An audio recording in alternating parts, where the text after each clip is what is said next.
As a polite reminder to please keep your mobile phones on silent. Now, this is a very important request, ladies and gentlemen, to keep our mobile phones on silent. As we speak, I'm also putting my phone on silent right now. Just give me a moment.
and Employment, Youth Affairs and Sports, Government of India, Dr. Mansukh Mandavia ji.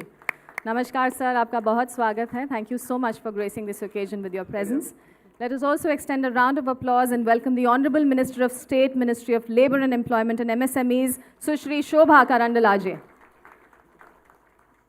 And let us extend a round of applause and welcome Mr. Gilbert Hungbo, the Director General, International Labour Organization. We also extend a very warm welcome to Ms. Sumita Dara, Secretary, Ministry of Labour and Employment, Government of India. Mr. Arindam Bagchi, Ambassador and Permanent Representative of India to the UN and other international organizations in Geneva.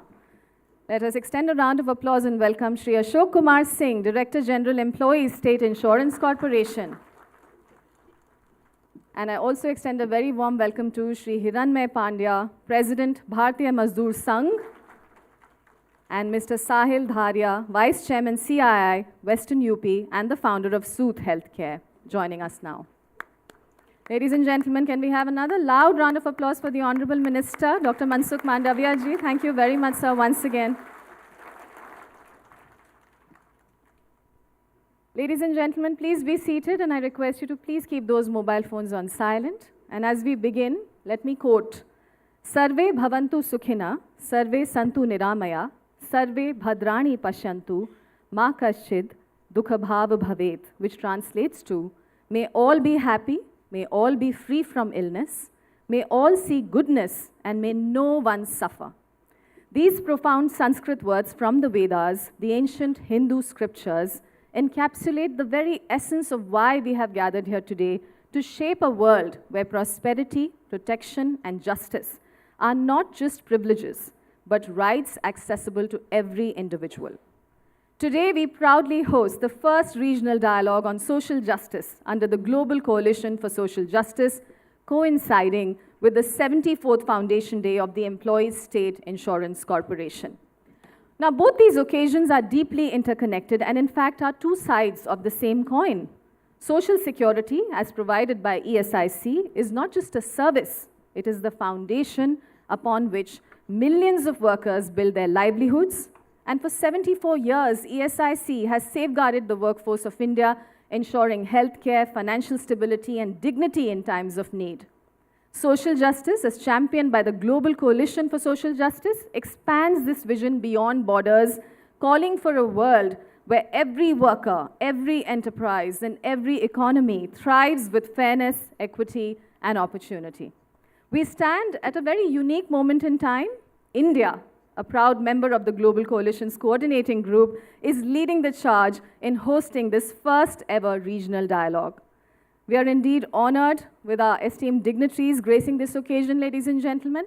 And today is a day of transformative action. We will witness thought-provoking discussions showcasing India's progress and global best practices.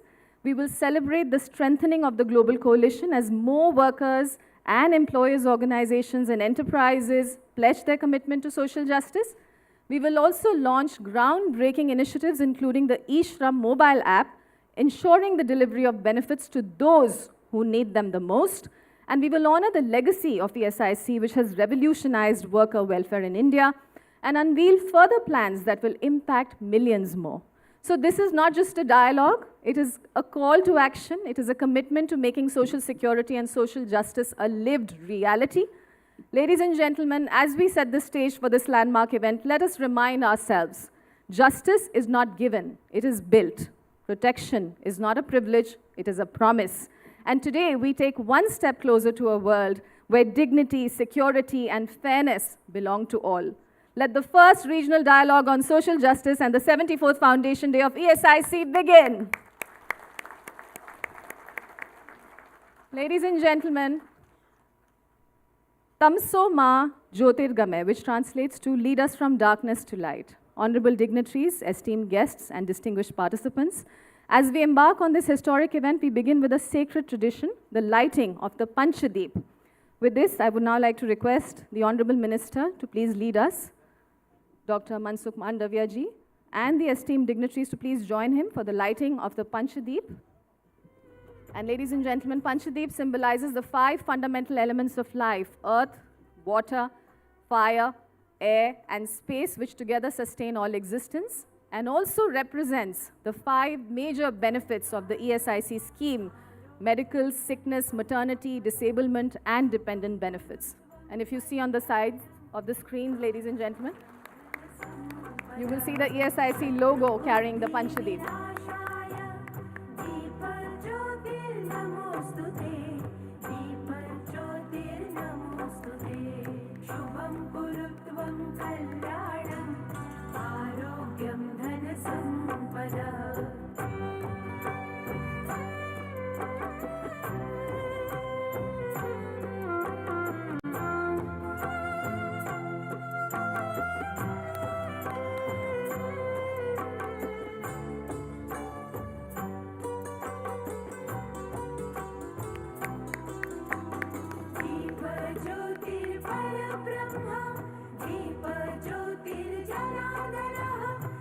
And now we request the honorable dignitaries to please join us on the days.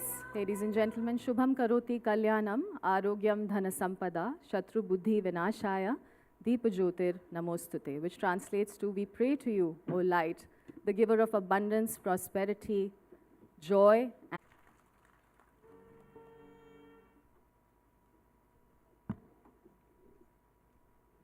Honorable dignitaries on the dais, esteemed representatives from the governments, international organizations, representatives of the workers and employer organizations, social partners, distinguished guests, and esteemed colleagues. Good morning and a warm welcome to this regional dialogue on social justice and the 74th Foundation Day of Employees State Insurance Corporation. It is indeed an honor to stand here today and welcome you all at the start of this 2-day journey of the crucial discussions, collaborations, and commitment towards advancing social justice in our region and beyond. Social justice is far more than just a word. It is a profound concept, and it is rooted in the idea of fairness, equity, ethics, which strives to create a society where everyone's rights are respected and their needs are met, ensuring that all individuals can participate fully and equally in the society. Social justice is not just about individual actions or choices, but also about transforming social structures and policies to promote equity. The Global Coalition for Social Justice is a remarkable initiative which is aimed at intensifying the collective efforts to advance social justice and to accelerate the implementation of sustainable development goals and decent work agenda. Launched in 2023 under the auspices of International Labour Organization, the Coalition is a collaborative platform for governments, employers and workers associations, international and regional organizations, financial institutions, enterprises, international non-government organizations, academia, committed to promote social justice and engaging in collaborative effort to achieve our shared objective. The coalition leverages partnership among stakeholders to amplify the unique strength of each participant comprehensively and coherently addressing the social justice challenges. The coalition considers social justice not just as labor issue, but a fundamental pillar of sustainable development. As a member of coordinating group of coalition from Asia Pacific, India is spearheading the first regional dialogue under Global Coalition for Social Justice by bringing together all key stakeholders to exchange best practices and drive impactful initiatives. It is our privilege that our Honorable Minister, Dr. Mansukh Mandaviya-ji, is chairing this dialogue, and Director General of ILO, Mr. Gilbert Wangbo, is participating in this event as a keynote speaker. Over the next 2 days, we will focus on critical thematic areas such as expanding access to productive and freely chosen employment, sustainable enterprises, particularly for youth and women, and providing protection by building resilience, ensuring universal social security, strengthening safeguards for informal and vulnerable workers. Simultaneously, today marks special milestone, the 74th Foundation Day of ESIC. Since its inception, ESIC has been a pillar of social security in India, safeguarding the well-being of millions of insured persons and their families. This occasion allows us to reflect on ESIC's journey and its continuous evaluation in developing a framework towards comprehensive social protection. Today, on this auspicious occasion, let us resolve to take the pioneer organization to even a greater success towards securing healthcare and social protection for our workforce. I am confident that this gathering will foster meaningful dialogue and actionable outcomes. Through this platform, let us reaffirm our dedication to social justice, fair work opportunities, and a future where no one is left behind. Thank you very much. Thank you very much, sir, for establishing the context for these 2 days of the summit.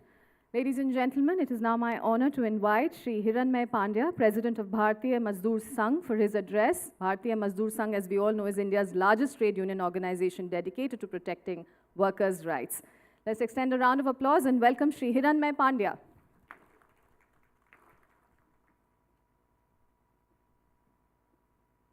Namaskar. Good morning to all.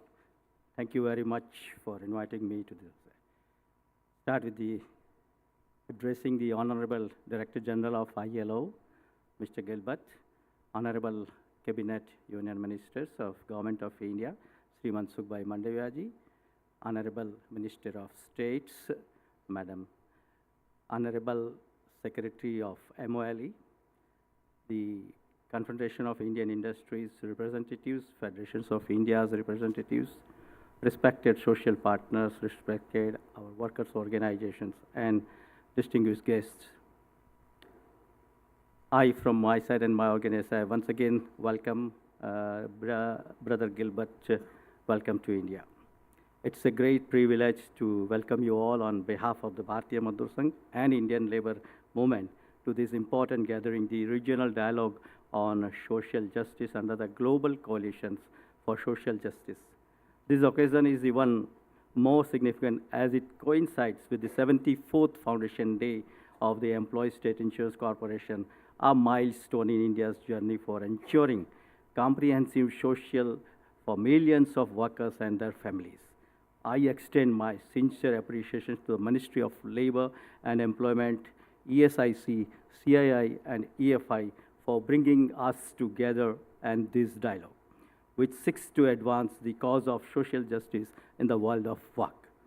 The Global Coalition for Social Justice, launched under the leadership of ILO, is a timely and much-needed initiative that brings together governments, workers, and employers' organizations, the financial institutions, and civil society to address the present challenges of inequality, informalization, and changing labor market dynamics. The coalition has already brought together over 335 partners and including the 89 governments in a shared commitment to advancing social justice globally. India has always been a strong proponent of social justice, and I am pleased to share that the Bharatiya Mazdoor Sangh will be formally joining the Global Coalition for Social Justice later today. We do so with a firm resolve to contribute meaningfully to this mission, ensuring that the principles of equity, dignity, and fairness remain central to global and natural labor policies. And there are four main points that we must keep in mind as we discuss this. First, expanding the access of productive and freely chosen employment must be at the heart of our efforts. Workers, especially youth and women, and need skills, sustainable enterprises, and fair opportunities to thrive in the rapidly changing world of work. Second, social security must be extended to all, strengthening protections for informal workers, ensuring universal health coverage also. In shaping inclusive and sustainable economy is a third, responsible business conduct. India has already introduced national guidelines on responsible business conduct, and sector-specific guidelines are being developed. With BMS actively supporting this initiative, business must not only focus on profit, but also take responsibility for upholding fair wages, safe working conditions, and ethical labor practices. Fourth, we must reinforce the role of social dialogue and tripartitism. Meaningful collaborations between workers, employers, and governments is necessary to navigate labor market transitions and create policies that balance economic growth with workers' welfare. India has always placed a strong emphasis on worker welfare and social justice. The recent labor law reforms reflects a commitment to the balancing economic development with workers' rights, ensuring formalization, fair wages, and improved working conditions. However, the nature of work is evolving, with digitization, automation, and platform-based employment reshaping the landscape. It is imperative that we harness the potential of technological advancement like artificial intelligence, which is going to come in any way, ensuring that workers are not left behind but are equipped with the skills to adapt this newly technology. This dialogue, I'm sure, offers an invaluable opportunity to share experiences, develop actionable strategies, and strengthen cooperation in pursuit of the Sustainable Development Goals, particularly SDG 8 on decent work and economic growth, and SDG 10 on reduced inequality. Social justice is not just an objective, it is a collective duty. The strength of our communities and societies depends on how well we protect, and today, including the ILO industry leaders, government representatives, and workers' organizations, reflects the shared commitment to ensuring that economic progress and social justice go hand in hand. As the Bharatiya Mazdoor Sangh takes the step of joining the global coalition for social justice today, we do so with the optimism and determination. We look forward to contributing to this global platform and ensuring that the voices of Indian workers are part of the global discourse on labor rights, equity, and sustainable development. Let us use this opportunity to forgo new partnership, strengthen existing commitments, and work towards a future where fairness, inclusive, and dignity define in the world of work. Once again, I extend my warmest welcome to all of you and wish this regional dialogue a great success with the inclusion of the Bharatiya Mazdoor Sangh and other trade unions over here. Thank you very much. We thank you very much, sir, for your address. And with that, ladies and gentlemen, I take the privilege of now inviting Mr. Sahil Dharia, the Vice Chairman of CI Western UP and Founder and Chief Executive of Sooth Healthcare. With over 18 years of global experience in financial services and FMCG, Mr. Dharia has played a key role in scaling and leading multinational businesses. Let's welcome Mr. Dharia with a round of applause, ladies and gentlemen.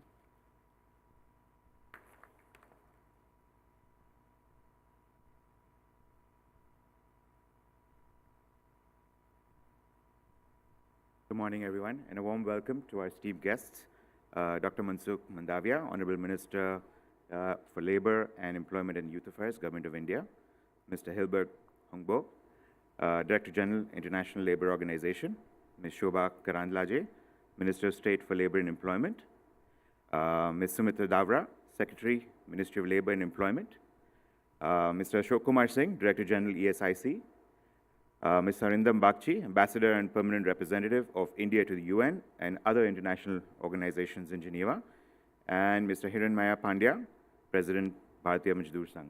Welcome to all. Distinguished guests, esteemed colleagues and partners, it's an honor to address this gathering today as we discuss a critical global priority, social justice. As mentioned, the Global Coalition for Social Justice, launched in 2023, is a groundbreaking initiative aimed at strengthening collective efforts to address social justice challenges and accelerate progress on the 2030 Sustainable Development Goals. With over 335 partners, including 89 governments and still counting, this coalition brings together governments, businesses, financial institutions, academia, and civil society to drive real, on-the-ground impact for a more just, equitable, and inclusive world. At its core, the coalition promotes decent work, fair wages, social protection, and responsible business conduct as key pillars of sustainable and inclusive societies. India is proud to be working at the forefront of this global movement. This initiative will unite governments, businesses, international organizations, and social partners to advance two key priorities. One, expanding access to productive and freely chosen employment and sustainable enterprises. And second, strengthening protection and resilience through social security coverage. A key focus area of this dialogue is responsible business conduct, RBC, which underpins all aspects of social justice. India has consistently demonstrated leadership in promoting sustainability, fairness, ethical governance through progressive policies and business practices. RBC requires inclusive financial systems that support ESG-aligned businesses, particularly SMEs, MSMEs.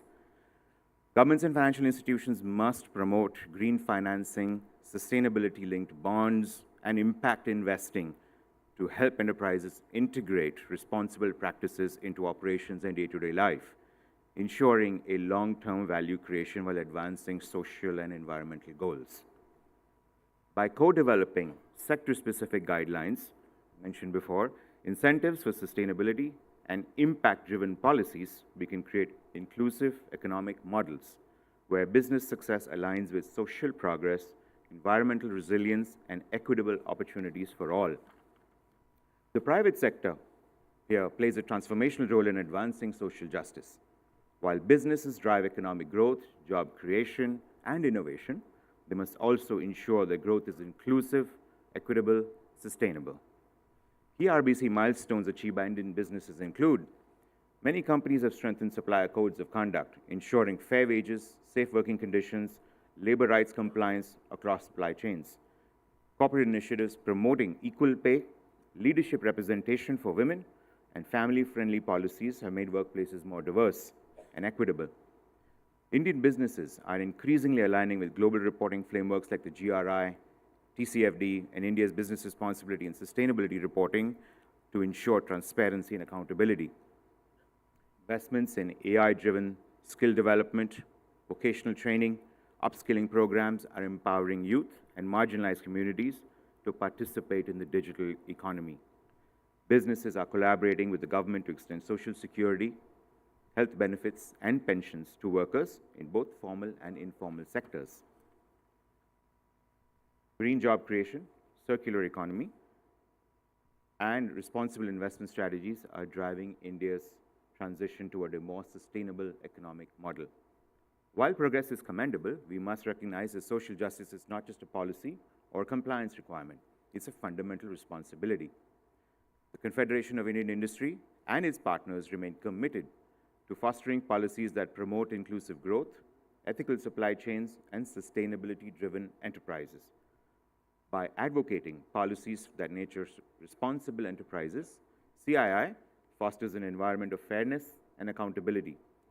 Our efforts align with the principles of the Global Coalition for Social Justice, striving for more equitable and just global economy, benefiting all segments of society.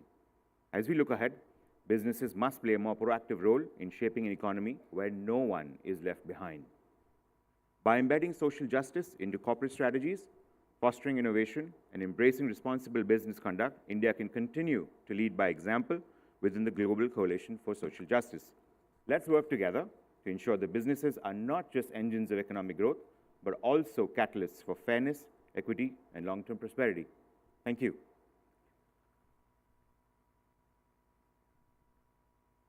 Thank you very much indeed, sir, for setting the context. And now, ladies and gentlemen, we move to a significant segment of today's event, which is showcasing responsible business conduct, a collaborative initiative by the Indian industry. And this session brings to light exemplary business practices in India that embody ethical operations, sustainable growth, and corporate social responsibility. So we are indeed very honored to have with us industry leaders who are going to share their journeys, innovations, and best practices contributing to the creation of responsible business ecosystems, both in India and globally. Very, very briefly, I'm going to now request Mr. Sudipta Marjit, Group CHRO and Head, Business Excellence and Office of Strategy Management, and member of the board of Tata Autocom JV companies, join us on stage.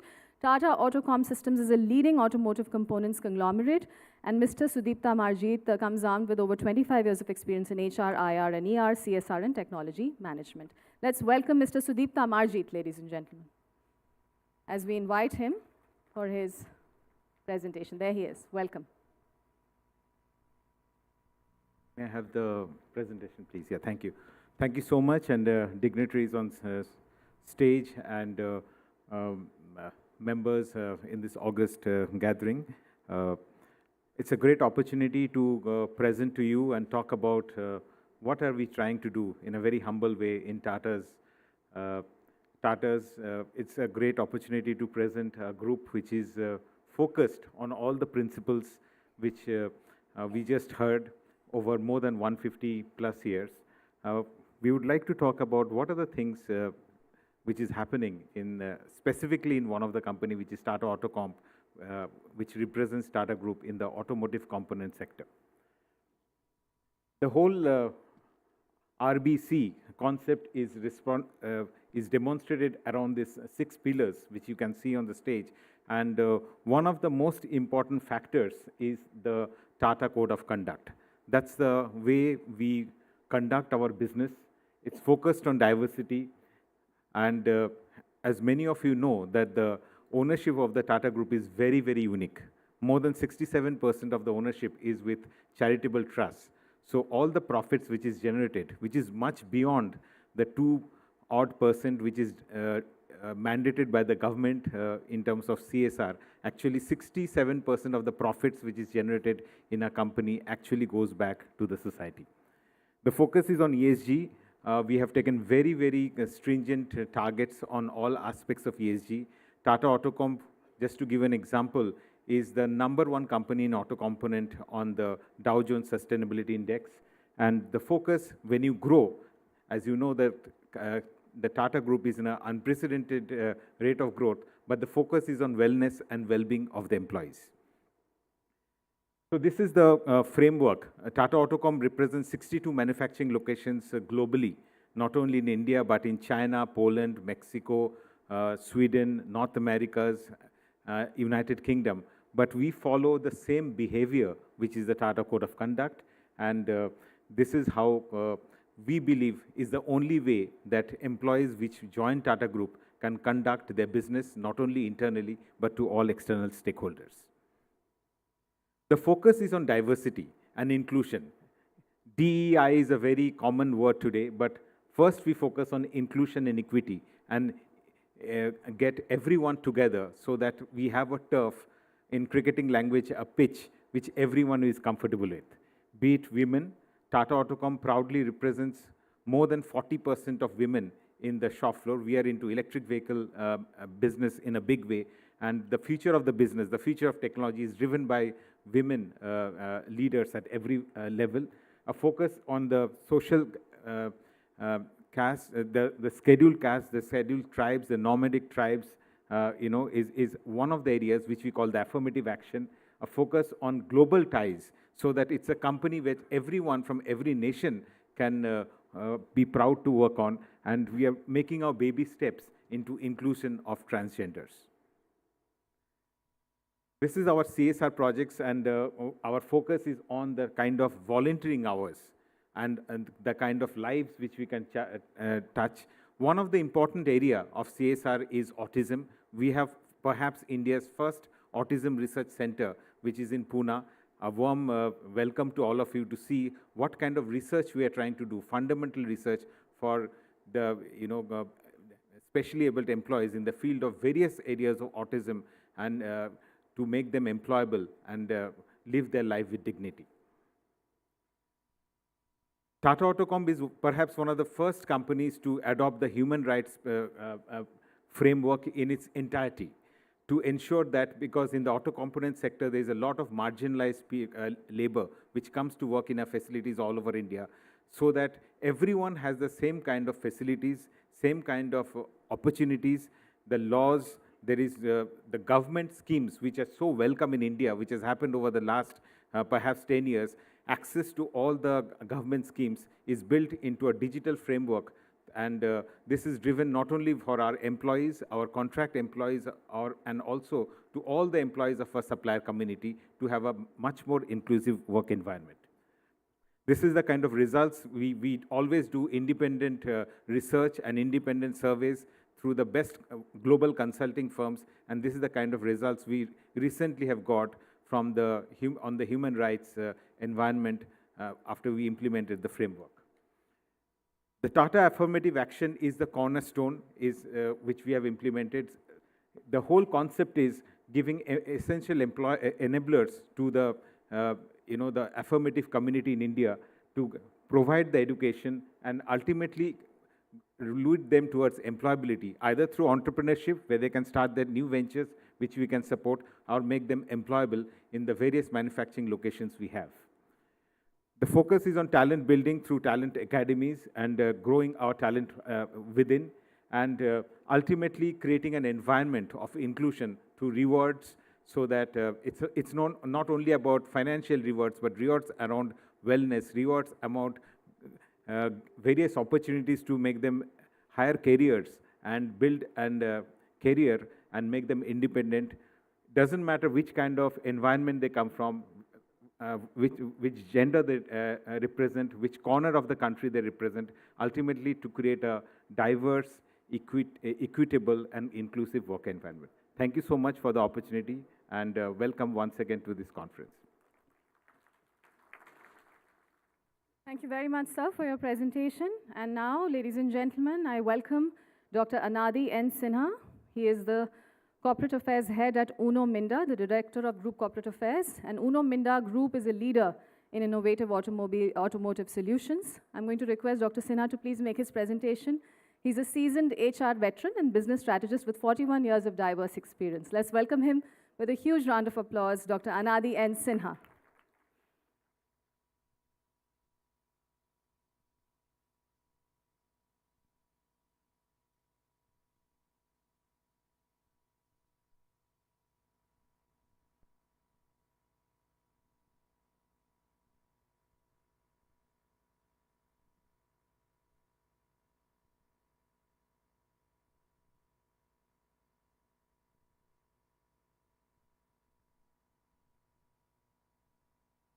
Good morning, and good morning to guests sitting on the dais, Honorable Minister, Honorable State Minister, Director General ILO, Secretary Labour, Deputy Secretary Labour, and my friends from the trade unions, BMS, and the CII representatives. Friends, I represent a company called Uno Minda Group, and we are one of the largest auto component manufacturer in India and one of the largest in abroad also in the few of the segments.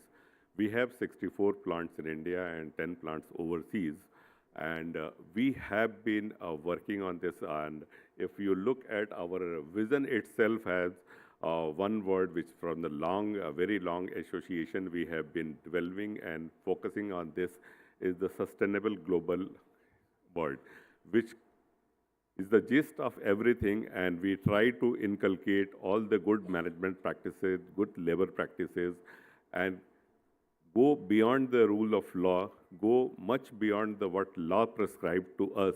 And today is the 74th anniversary of the ESI Corporation, and I'm happy that my people who are covered in ESI are very safe, but those who are not covered, even among the working categories, those who are not covered because of the salary brackets, they are also more covered by different instruments and different insurances, so that they and their family don't feel any issue that they are not covered under ESI.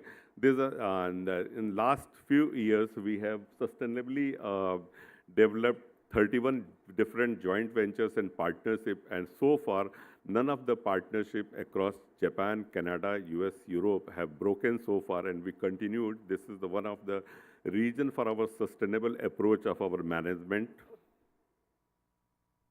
These are our customers. If you see, we scatter to all the customers. If those who are connected to the automobile, and especially the Europe and US exports, they know how difficult it is to take care of the laws and the sustainable and good business practices. Without that, you can't survive in this market, and all the customers keep on auditing you, all the good customers keep on auditing you on sustainable parameters, the compliance parameters, and quality parameters. When we start any of our gathering, start with the safety pledge, followed by the appreciation. We have to appreciate members who are present there or not present there, so that a sense of positivity and no victimization is in place.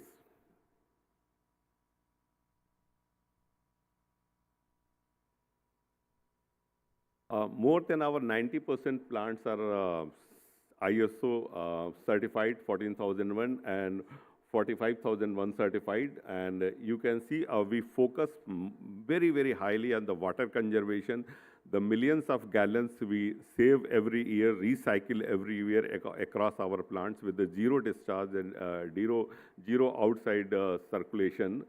Then energy and emission also we focus because of being on automobile, we focus on the BS6 right now and moving towards the EV adoption and the biofuel adoption in the country.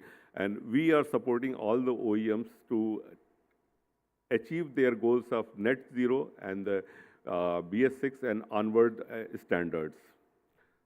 The waste management is another thing which is directly linked with the pollution and the related air and water pollution and soil pollution activities, which also we managed as per the actual guidelines without any compromise. Then the community well-being and CSR beyond our, so far we have touched around 8 lakh families across the country with our 18 centers, 1 hospital, 3 social charitable 10+2 schools and different SDGs which are supporting and getting their families supported by their self-help groups activities. We are supporting and encouraging across. So far, approximately 1 million families we have touched in last 15 years.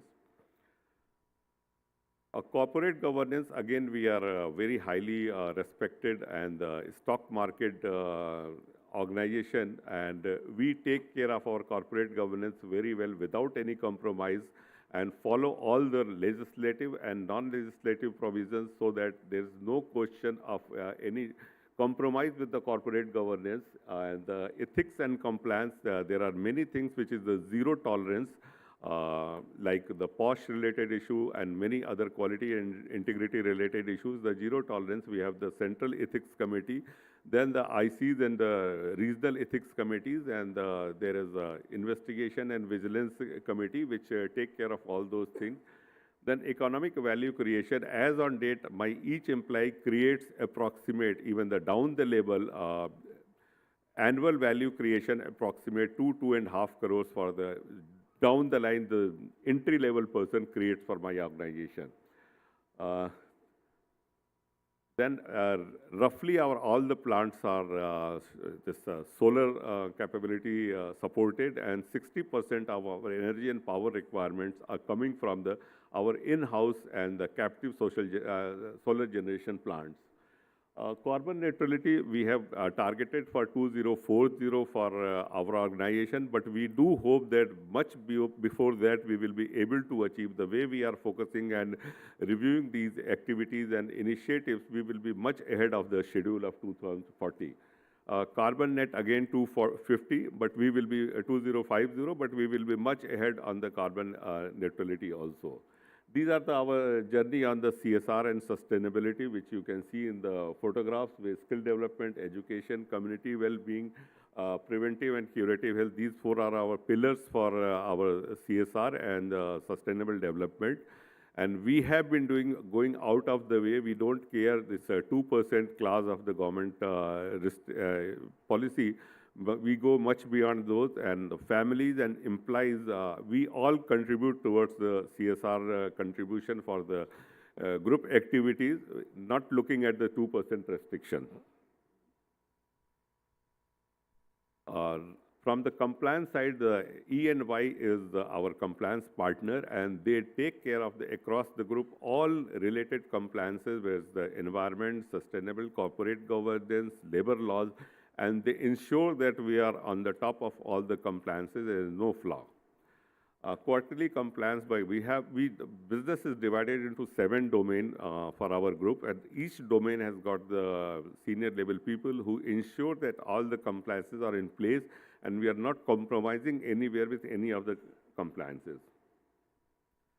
Internal auditors for the different domains, we have the different internal auditors which keep on rotating on the 2 years basis, and they also ensure that we are not compromising anywhere in this. And code of conduct for directors and senior management and suppliers, as well as the code of conduct for our employees. we ensure that we follow all the code of conducts that everybody certify on the annual basis and get trained on the annual basis on the code of conduct so that I think my time is over and I'm here and I will be able to talk to you much more what we do, which is beyond these presentations, and welcome all of you. Thank you very much. Thank you very much, Dr. Sinha. And I would also request all the other speakers to please stick to that time limit. We've got this inaugural ceremony. And I'm now going to welcome Ms. Dimple Kaloya, who's the head of HR GSC India and Global Function GSC HTC Human Resources with HSBC. Madam, I request you to please join us on the dais and please keep your presentation very crisp. Thank you so much and a very warm welcome. Let's welcome her, Ms. Dimple Kaloya. Thank you. Namaskar and good morning to all honorable delegates, the Honorable Minister Mansukh Mandavia, the Honorable State Minister, Director General ILO Mr. Gilbert Hongbo, Honorable Secretary Ms. Dora, the entire Ministry of Labour and Employment, employees of the State Insurance Corporation, CII, EFI, Bharatiya Mazdoor Sangh, ILO, my fellow colleagues, and distinguished guests. A very warm welcome to all of you and very best wishes to everyone in the successful two-day dialogue that we have today.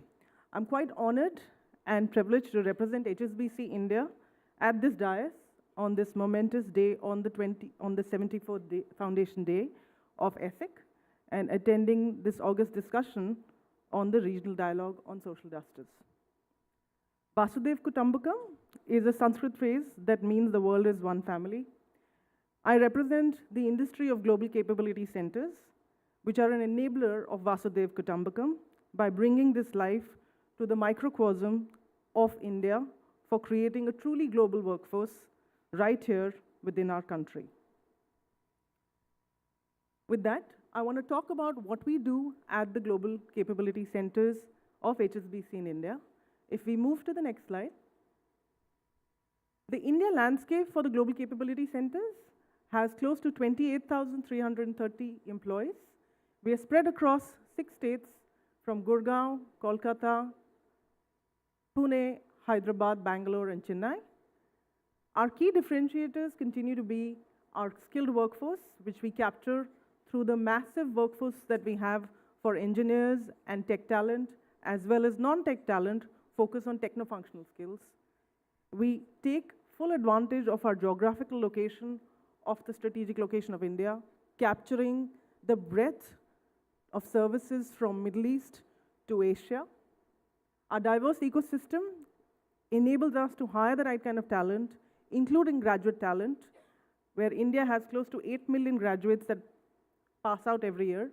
We take advantage of the immense talent portfolio that the country offers. We also have a huge technology enabler for the GCCs to be the talent pool of the world and help create a global STEM system where we're able to hire this talent from the variety of universities as well as pedigree colleges in the country. If we move to the next slide, the capabilities at what we call a BFSI GCC, or the Global Capability Center for the Banking and Financial Sector, focuses on these 4 areas, which is focused on wealth and private banking, right from account opening to maintenance to analytics, focusing on lending, customer service, customer communication, insurance, asset management, collection, and global transformation, to commercial banking, which again focuses on global trade and receivables, channels and client management, wholesale and wholesale transformation, to global banking and private markets, focusing on markets and security services, fund services, distribution and travel transfer agency services, asset servicing, and global research. Most of our colleagues here invest a huge amount of time in identifying these practices and sharing with their global counterparts right from the locations that I just shared. We also service multiple line of businesses, right from audit to business continuity management to risk management, corporate services, communications. I represent HR, and we have a massive HR operations facility, automation, tax, and things like Know Your Customer. From over the years, we were set up in the late 90s to now, we've moved significantly from being a transaction processing oriented business to a knowledge oriented business. And you can see on the slide here that from 2012 to 2024, there's been a significant movement to have more talent focused on knowledge capability building. As we move to the next slide, this is just an example of how we work with our people managers. People managers are a crux of growth and growth agenda for our organization. And we intend to continue to have that through acceleration of this growth, which delivers outcomes for the organization in digitization, in resilience, in building ESG that drive financial returns, focusing on building a future of work which is flexible as well as focused on outcomes that lead with purpose. Our goals for our people managers are to build more fungible operations, creating transformation for digitization, building holistic development, which is not just people manager oriented, but also technical development in each of their core areas and skills, and building an operations manager capability that eventually uplift our branding in the market specifically. Our agenda has been focusing on running the bank, transforming the bank, digitizing the bank, and focusing on customer centricity along with business enablement. One of the key things that we have invested with our managers is to build foundations on adapting ways of working and build agility with our managers so that they can face off with the global counterparts that we have across the globe. If we move to the next slide, we are not only focused on our managers, but our diversity footprint is a 40-60 footprint across the organization. For gender diversity, we have agenda that focuses on ability and LGBTQ. We have multiple diversity programs that focus on new hire diversity, programs for females which focus on gender diversity in our middle management, high potential programs called Sprint which are focused on women leaders at middle management. We continue to invest in our policy to be able to have clear policy that is working with the times, be it the policy for menopause, IVF, surrogacy for our female staff, daycare support for all employees with children under 5-year-old, remote working for all employees, and hybrid working for all employees, along with remote working support for females that have gone beyond 1 year of maternity. There are multiple facets of our D&I agenda, which I'm very happy to speak to in case you want to post this session as well. If you go to the next slide, we are not only focused on internally, but also we truly believe in serving the community. We have multiple global agendas that we invest in, focused on net zero capabilities as well as nature-based solutions, building future skills, agriculture and livelihood, as well as disaster management. If we go to the next slide. These are just some examples and photos that we wanted to bring to share how we interact and engage with our communities.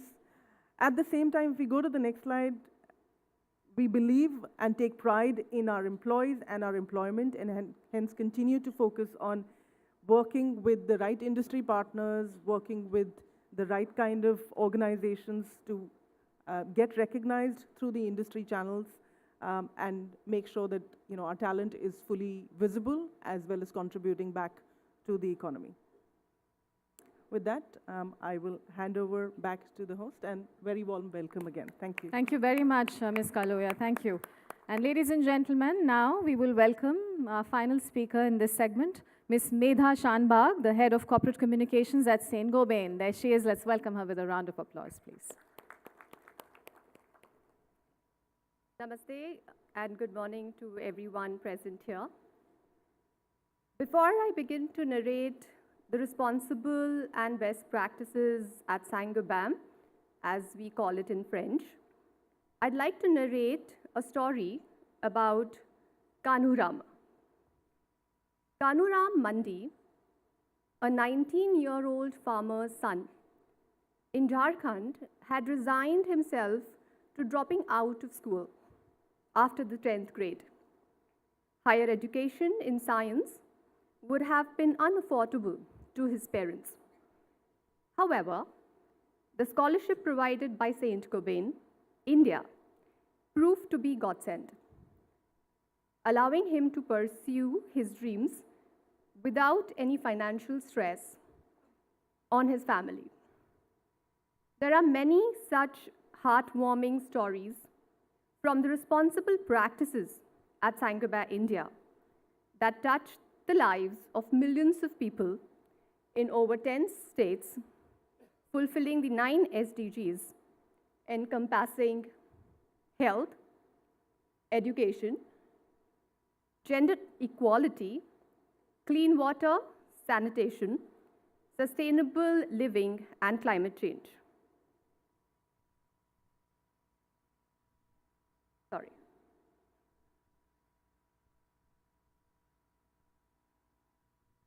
Right. So, the impact of our CSR initiatives is best understood in the context of 3 pillars: the business identity, business values, and the local support. Under business identity, we focus on educating, skilling, and upskilling stakeholders in the construction industry. As for business values, it is holistic development of the girl child, the women, health, and well-being. Our practices are spread across the value chain. So right from the entry-level programs, such as the Learn While Earn, which is for the first-generation learners, to management trainee and summer internship programs for young engineers.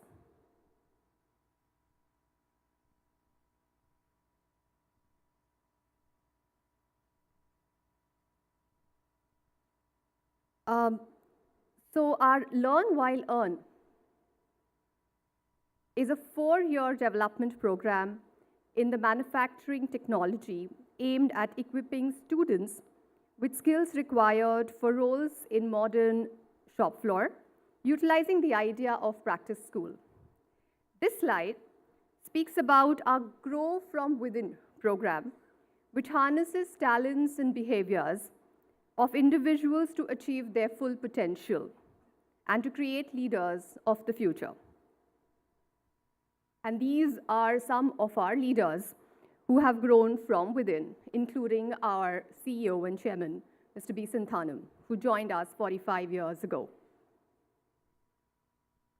Gender diversity is an important agenda at Saint-Gobain.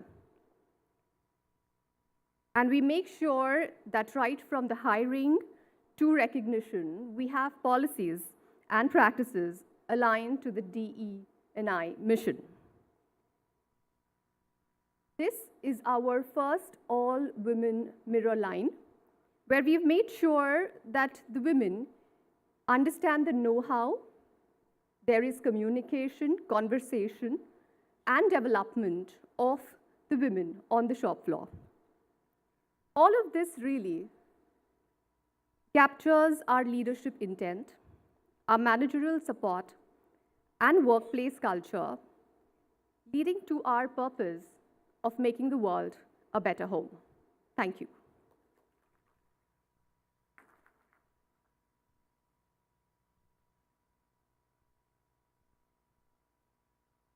Thank you very much, Madam. Ladies and gentlemen, we now move on to an important segment of today's event, the joint statement on responsible business conduct by Bharatiya Mazdoor Sangh, the largest trade union federation of India, and Confederation of Indian Industry, CII, the largest industry body, and the Employers Federation of India. This statement, as you see on the screen, reflects a shared commitment to fostering ethical business practices, promoting fair labor standards, and ensuring inclusive growth that benefits both businesses and workers alike.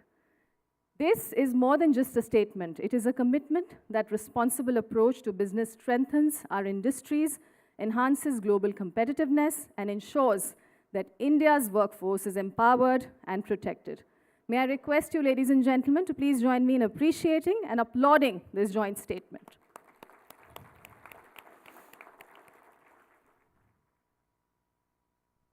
And with that, it is now my privilege to introduce Mr. Arindam Bagchi, the Ambassador and Permanent Representative of India to the UN and other international organizations in Geneva. I'm going to request you, sir, to now please address us. He's a seasoned diplomat and Indian Foreign Services officer of the 1995 batch. Mr. Bagchi has played a pivotal role in India's multilateral diplomacy and strategic communications, and he was also the additional secretary and spokesperson for the Ministry of External Affairs. Please welcome Mr. Arindam Bagchi. Thank you. Honorable Minister for Labour and Employment, Dr. Mansukh Mandavia, sir. Honorable Minister of State for Labour and Employment, Madam Shobha Karandlaji. Director General, Excellency Gilbert Ongbo, nice to see you again. Secretary, ma'am, Ministry of Labour and Employment, Sumita Davra, ma'am. Director General of the ESIC, Ashok Kumar Singh. Hiranmaya Pandyaji from BMS, and Mr. Sahil Daira from CII. Senior officials from the Ministry of Labour and Employment, the ESIC, ILO India office, other UN agencies, partners from Global Coalition for Social Justice, representatives of the employers and workers associations, partners from other countries, and of course, other delegations here. Good morning and namaskar. To be honest, you're probably a little surprised how I am involved in this entire thing. I'm probably a little out of the place here, but I can assure you, we are as much involved in Geneva in this effort on social justice, on labor, on issues that affect the workers as well as the employers through our involvement with the International Labour Organization. I'm delighted today to be joining this inaugural session of the Regional Dialogue on Social Justice under the Global Coalition for Social Justice. It's also particularly apt that this is the 74th Foundation Day of ESIC that we're celebrating, and thank you for including me in this. Let me extend first and foremost a big thanks to DG ILO himself for traveling all the way from Geneva here for joining us for this special event on GCSJ that we are hosting. We know you have the general body meetings of the ILO GB coming up, and really appreciate that you took time. Let me also thank particularly the Ministry of Labour and Employment, honorable ministers, as well as the Secretary, for taking this original initiative, joining, becoming a member of the coordination committee, and today hosting this regional dialogue. I think it makes a huge difference to see directly, and I am also learned a lot, how employers are actually contributing to a very otherwise ephemeral term of social justice. And yet, I think it's very important to understand how much what we do in the nation is actually in this pursuit of social justice. May I thank all of you for being here to bring the diverse voices in the employment ecosystem today. Briefly about the ILO and India. As a founding member, India's association with ILO is more than a century old. ILO is a unique organization among the various UN bodies because of its tripartite natures, with representatives of course, workers, employers, and the government. And we do believe that it acts as a symbol of social dialogue in the true spirit. India is one of the oldest ILO governing body members, participating in ILO activities as a country of chief industrial importance since 1922. And many of you are probably surprised to hear that it's much older than the UN itself. I'm happy to also emphasize that ILO's mandate of social justice and decent work has been part of the Indian Constitution. As a standard-setting body in the area of minimum wages, equal remuneration, employment policies, social protection, occupational health, I think ILO has paved the way, and our Constitution thereafter, for many domestic legislations across the world. Today, the ILO's mandate on decent work is expanding with the challenges of emerging technologies and digitization. I think it's important to mention that India is harnessing technology to promote inclusiveness and growth, and we are ready to share these best practices with ILO and its partners. In fact, if I could emphasize India's unique size, our innovation, technology, and new things like gig economy and the platform economy that we talked about, make it a very good example through the ILO and otherwise to share what we are doing with the world. I do believe what we do domestically will determine how the world looks at the issue of labor, an issue of what we do to ensure that as we move into new areas of technology and new types of job, how the core of social justice, of ensuring that labor and employers work with the government remains unique. Let me also mention, as the largest origin country of skilled migrants, India strongly believes that regular, orderly and safe migration with a robust legal framework is critical for bridging global skill gaps in an interconnected world. In fact, as you would have heard, we are working as India with the ILO for an international reference classification of skills and employment, which is a major outcome of the G20 under the leadership of India on the Employment Working Group. We hope that this will come to fruition soon, and this will be a very important element of harmonizing skills across the world so that skilled Indian labor has a chance to participate in global opportunities. We do think the prototype developed by this feasibility study, which hopefully will happen very soon, will facilitate global skill mobility, especially from the global south. Bilaterally, of course, India has been signing migration mobility partnership agreements, as well as labor mobility and labor welfare agreements with numerous destination countries to promote safe migration. And at the regional level, I'm happy to share that India is chair of what is called the Colombo process for 24 to 26. This is an inter-regional process among 12 Asian countries on the management of overseas employment and contractual labor from Asian origin countries. So let me end here with saying I'm very confident that the 2J regional framework will provide a platform very useful to hearing perspectives and ideas from various stakeholders in enriching our policies towards advancing social justice. My congratulations and compliments again to the Minister of Labour and Employment, and thank you very much for inviting me. Good day. Thank you very much, sir, for your pertinent remarks. And with that, ladies and gentlemen, I now have the privilege to introduce Ms. Sumita Daura, Secretary, Ministry of Labour and Employment, Government of India. She's an accomplished administrator with over 30 years of experience and has played a key role in infrastructure planning, economic development, and policy implementation at both national and international levels. Ladies and gentlemen, Ms. Sumita Daura. Thank you. Honorable Ministers, Honorable Director General, International Labour Organization, esteemed participants, it's an honor for me to welcome all of you to the first ever regional dialogue on social justice, which is being organized, as you are aware, under the Global Coalition for Social Justice. Today's event is being held in conjunction with the Employees State Insurance Corporation, as it is their 74th Foundation Day celebrations today. I congratulate all the employees of ESIC and the people they serve. The event is a collaborative effort between the Government of India, the International Labour Organization, the Confederation of Indian Industry, the Employers Federation of India, and the workers represented by BMS and the other organizations today.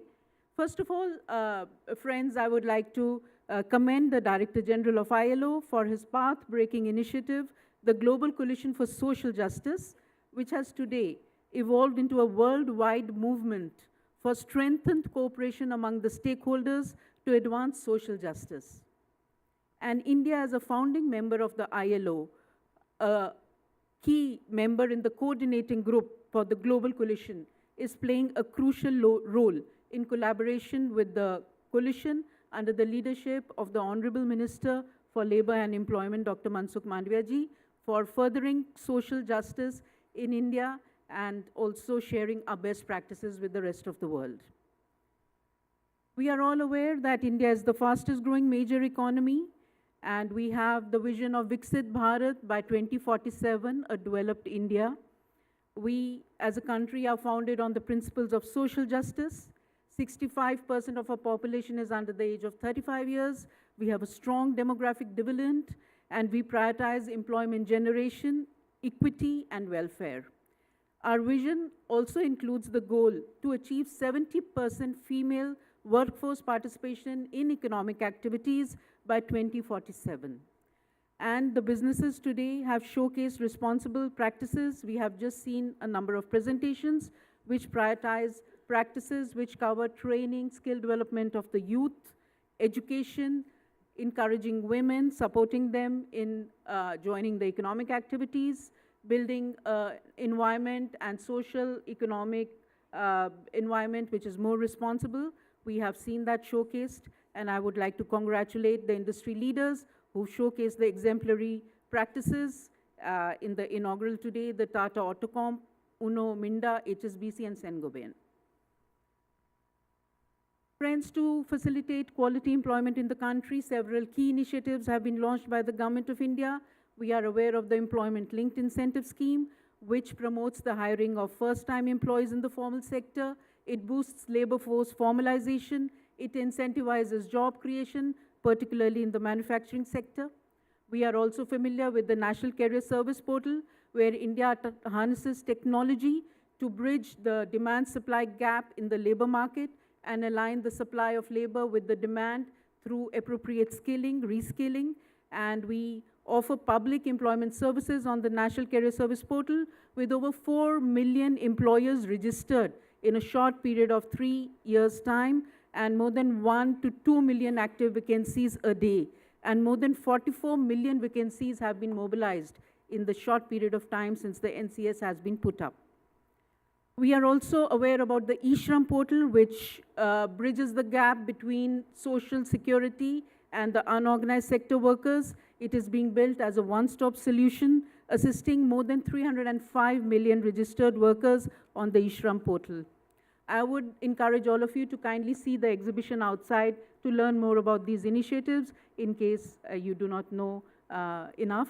But I'm sure these are well-known initiatives of the Government of India where technology has been harnessed very effectively. And we have also been mentioning to the DG-ILO about how the platform aggregator module has been launched on the eShram portal to register the platform workers in India. And this is a first for the country and a first in many parts of the world. This is something from where there is a lot of learning as the platform workers are getting registered on the eShram portal to get access to healthcare facilities, which have been announced in the union budget under the Ayushman Bharat scheme for all the platform workers in the country. We look forward to the key announcements and launches today. There is the joint statement by the Bharatiya Mazdoor Sangh, the CII, and the Employers Federation, which has just been seen on the screen. It reflects the collaborative resolve of the Indian workers, the business organizations in the country. We also look forward to a very historic agreement which will be announced today on collaboration between India and the ILO, the feasibility study for developing an international reference classification for skills and qualifications, which will facilitate the international migration of skilled labor from India to the rest of the world. This will also be India's first ever voluntary financial contribution to the ILO. As we celebrate the 74th Foundation Day of ESIC, it is also important for us to recognize their pioneering role in promoting social justice through the social security coverage, which is given to the workers across comprehensive benefits in 9 branches to more than 37 million insured persons and their families, covering approximately 144 million beneficiaries. Over the next 2 days, we will deliberate on critical issues. We will focus on themes such as the role of skills, employment, social justice, along with extension of social security, gender equality, inclusivity, ethical corporate practices, well-being and safety of workers, and decent work in the global value chains. We will also be looking at discussing leveraging emerging technologies, artificial intelligence to contribute more to the world of social justice. We look forward to a vibrant exchange of ideas, experiences, best practices. I wish everyone a productive and insightful dialogue. Thank you very much.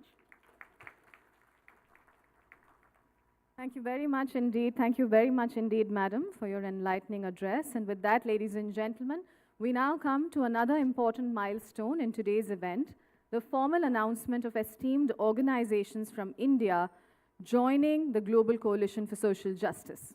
This collective commitment marks a pivotal step towards advancing social justice, promoting fair labor practices, and ensuring inclusive growth both in India and globally. By aligning with the Global Coalition, these organizations reaffirm their dedication to upholding dignity, equity, and well-being of all workers. So as we congratulate these organizations, the workers' organizations, ladies and gentlemen, are Bharatiya Mazdoor Sangh, we have Trade Union Coordination Center, National Front of Indian Trade Unions. Let's have a round of applause for them. The employers' organizations, CII, Confederation of Indian Industry, the Employers' Federation of India, Associated Chambers of Commerce and Industry of India, PhD Chamber of Commerce and Industry.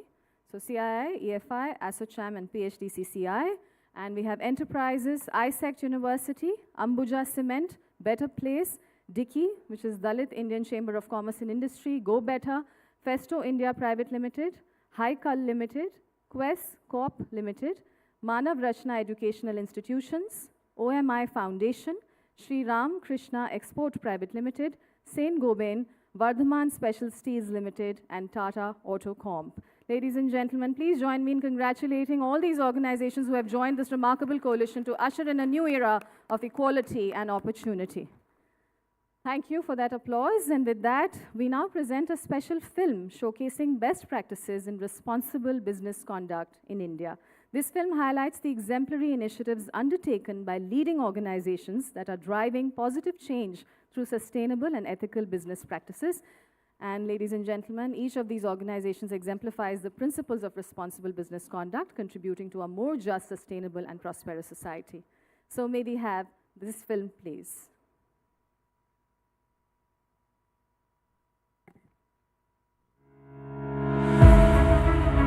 Across continents, across cultures, across economies, one vision unites us all.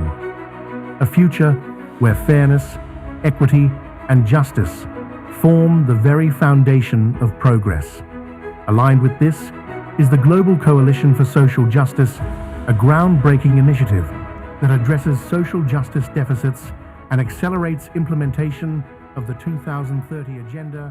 As one of the world's fastest-growing major economies, India is not just driving growth, but also leading the charge in responsible business conduct. India plays a key role in the Global Coalition on Social Justice as a coordinating group member and a leading force driving the initiative across the Asia-Pacific region. CII and EFI are actively contributing to Indian industry efforts to align corporate policies with national and global sustainability goals and promote multi-stakeholder initiative with a strong focus on skill development, sustainability, worker well-being, etc. Indian business have exemplary business practices that reflect a commitment to ethical operations, sustainable growth, and social responsibility. It underscores the importance of aligning business objectives with societal well-being, ensuring that economic success is inclusive and sustainable. We are privileged to have leading organizations share their journeys, innovations, and best practices that contribute to fostering responsible business environments both in India and globally. With 336 partners, 90 governments, and a shared commitment to justice, the Global Coalition for Social Justice is ensuring that economic growth and social inclusion walk hand in hand. Come and join to foster progress for everyone.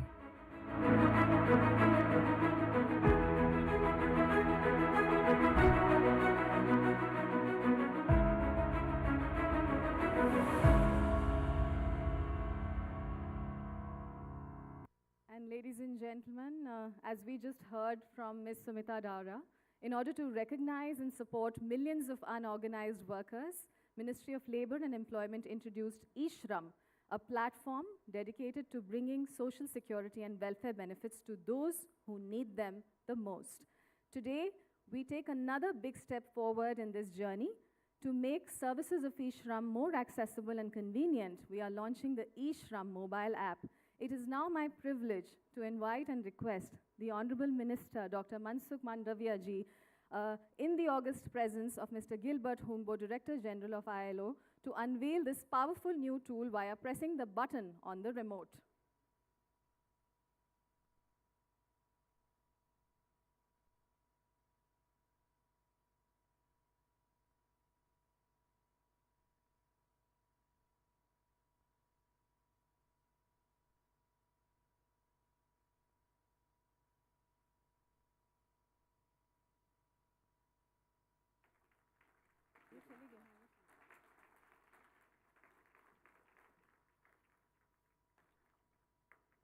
Thank you very much, esteemed dignitaries.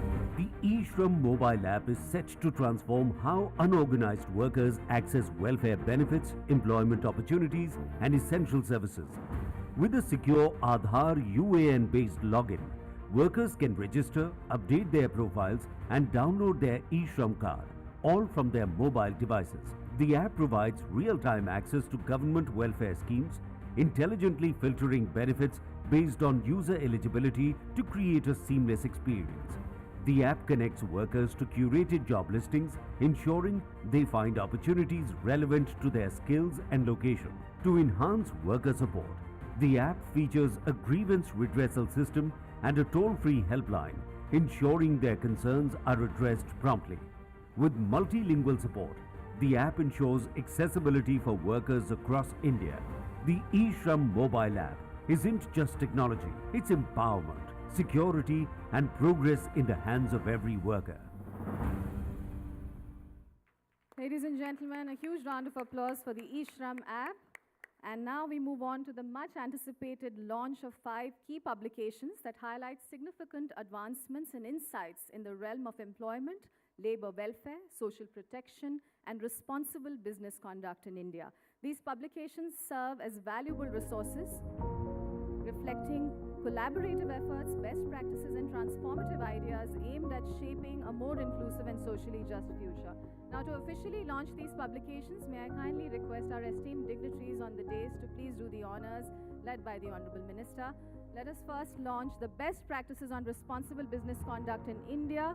This publication marks a significant step towards strengthening corporate governance and fostering responsible business practices in India, which is becoming increasingly relevant in today's globalized world. Indeed, responsible business conduct is no longer just an ethical choice, but an essential one, and this publication sheds light on the key practices and strategies that Indian businesses have adopted to create positive social, environmental, and economic impact.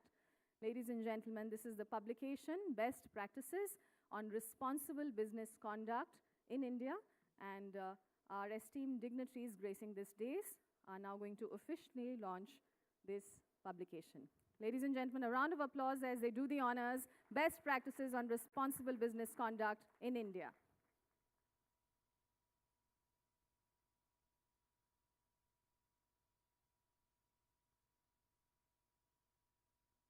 And we request you, esteemed dignitaries, to please give us a photo opportunity with the publication, Best Practices on Responsible Business Conduct in India.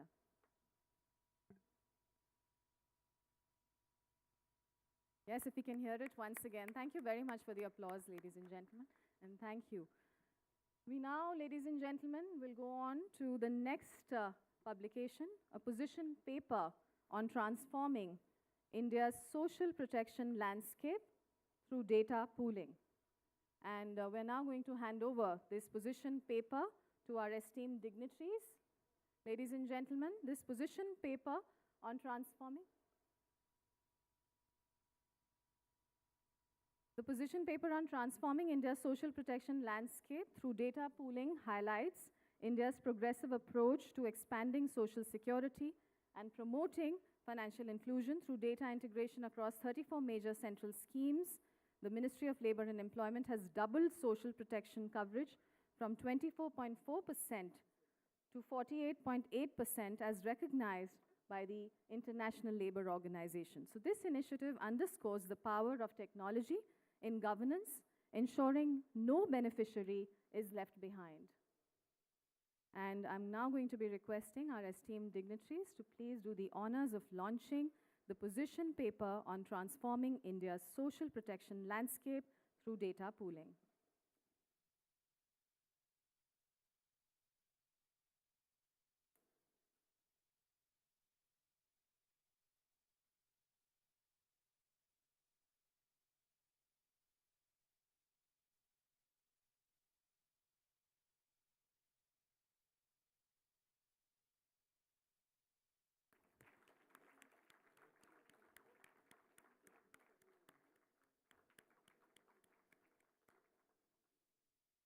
Ladies and gentlemen, can we have a louder round of applause for that unveiling of that publication, the position paper on transforming India's social protection landscape through data pooling. And I request the esteemed dignitaries to give us a photo opportunity as they launch it. Thank you for the applause again. Thank you. Thank you, esteemed dignitaries, for doing the honors. And now, ladies and gentlemen, we will request the esteemed dignitaries to please unveil a compendium of social protection in India, glimpses of the journey so far. This compendium captures India's journey in building a comprehensive and inclusive social protection framework rooted, ladies and gentlemen, in civilizational ethos and constitutional principles. From ancient welfare traditions to modern digital innovations like the eShram portal, India has continually expanded its social security landscape, ensuring protection for both formal and informal workers. This resource is aimed at serving policymakers and stakeholders, inspiring continued efforts towards a resilient and inclusive social protection ecosystem.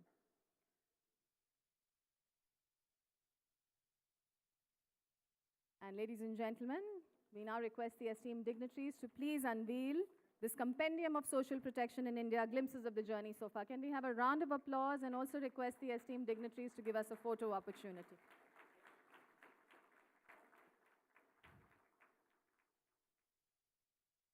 And now, ladies and gentlemen, I request the esteemed dignitaries to please unveil the next publication, Social Security for Informal Workers, Reflections and Learnings from ISA, International Social Security Association, and ESIC International Seminar, January 2025. So ESA, International Social Security Association, and ESIC International Seminar, January 2025. Now, this publication captures key insights from the ESA ESIC International Seminar in New Delhi, and where over 200 global experts and policy makers discussed expanding social security for informal workers in the Asia-Pacific region, and highlights innovative solutions from India and other countries like Thailand, Indonesia, Oman, and Malaysia, focusing on digital service delivery, gender-responsive policies, and flexible contribution models. Can we have a huge round of applause for the esteemed dignitaries as they now unveil Social Security for Informal Workers, Reflection and Learnings from ESA, International Social Security Association, and ESIC, Employees State Insurance Corporation,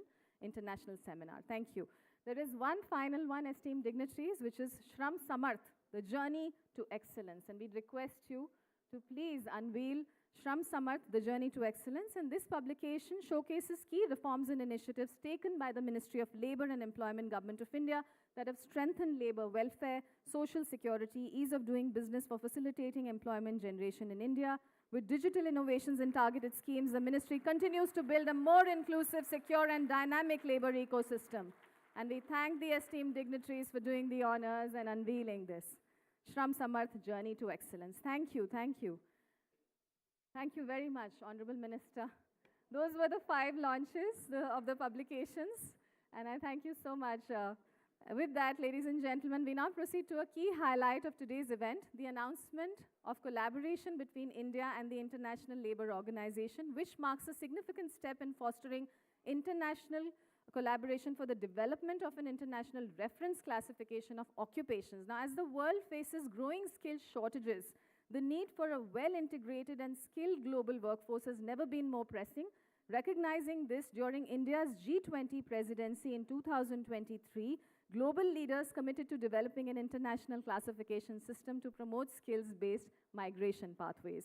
This collaboration between India and ILO is a significant step to develop a framework that will enable cross-country comparability, benchmarking, and mutual recognition of skills and qualifications. This international classification will help in meeting skill demands and open new global employment opportunities for youth across the globe. Ladies and gentlemen, please join me in applauding this momentous collaboration, which symbolizes our shared commitment to advancing global labor standards and promoting inclusive economic growth.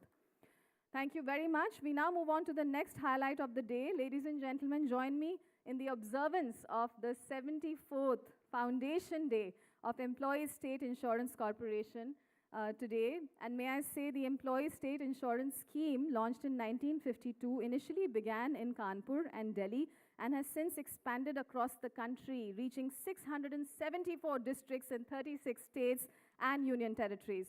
For 74 years, ESIC has stood as a pillar of social security, ensuring that millions of workers across India receive the healthcare, financial protection, and support they deserve. Today, we gather here to celebrate the invaluable contributions of ESIC to the nation and its workforce, and it is my privilege now to hand it over to Shri Ashok Kumar Singh, Director General, Employees State Insurance Corporation, for a presentation on social security coverage by ESIC. Ladies and gentlemen, a round of applause for Shri Ashok Kumar Singh. Sir, over to you.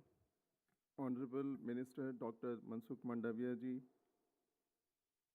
Madam Minister Sushri Shobha Karandlaje ji, His Excellency Director General Mr. Gilbert F. Ongobo, Sri Arindam Bagchi ji, Madam Sumitra Davra ji, Sri Hiranmanya Pandya ji, mister Sahil Dhayra और यहाँ पे उपस्थित ESIC के सारे staff, EPFO के guest, ministry of labour के guest and international partners, सभी को मेरा नमस्कार। आज का दिन हमारे ESIC के लिए बहुत ही महत्वपूर्ण दिन है। आज ही के दिन 1952 में हमारे ESIC की शुरुआत हुई थी। 73 साल के काम के बाद भी हम लोगों की जो विजिबिलिटी है या हम जो क्या करते हैं उसके बारे में इतनी जानकारी सभी को नहीं हो पाई है। लेकिन मैं ये देख रहा हूँ कि पिछले कई सालों से अब जो है हम ESIC क्या कर रही है उसके बारे में जानकारी का जो है काफ़ी लोगों को पता चल रहा है और हमारा इंटरनेशनल रिकॉग्निशन भी धीरे धीरे बढ़ता जा रहा है। और इससे अच्छी क्या बात होगी कि आज यहाँ पे ये ILO के इस फंक्शन के साथ हमारा भी फाउंडेशन डे का जो है हमको बातचीत करने का मौका मिला।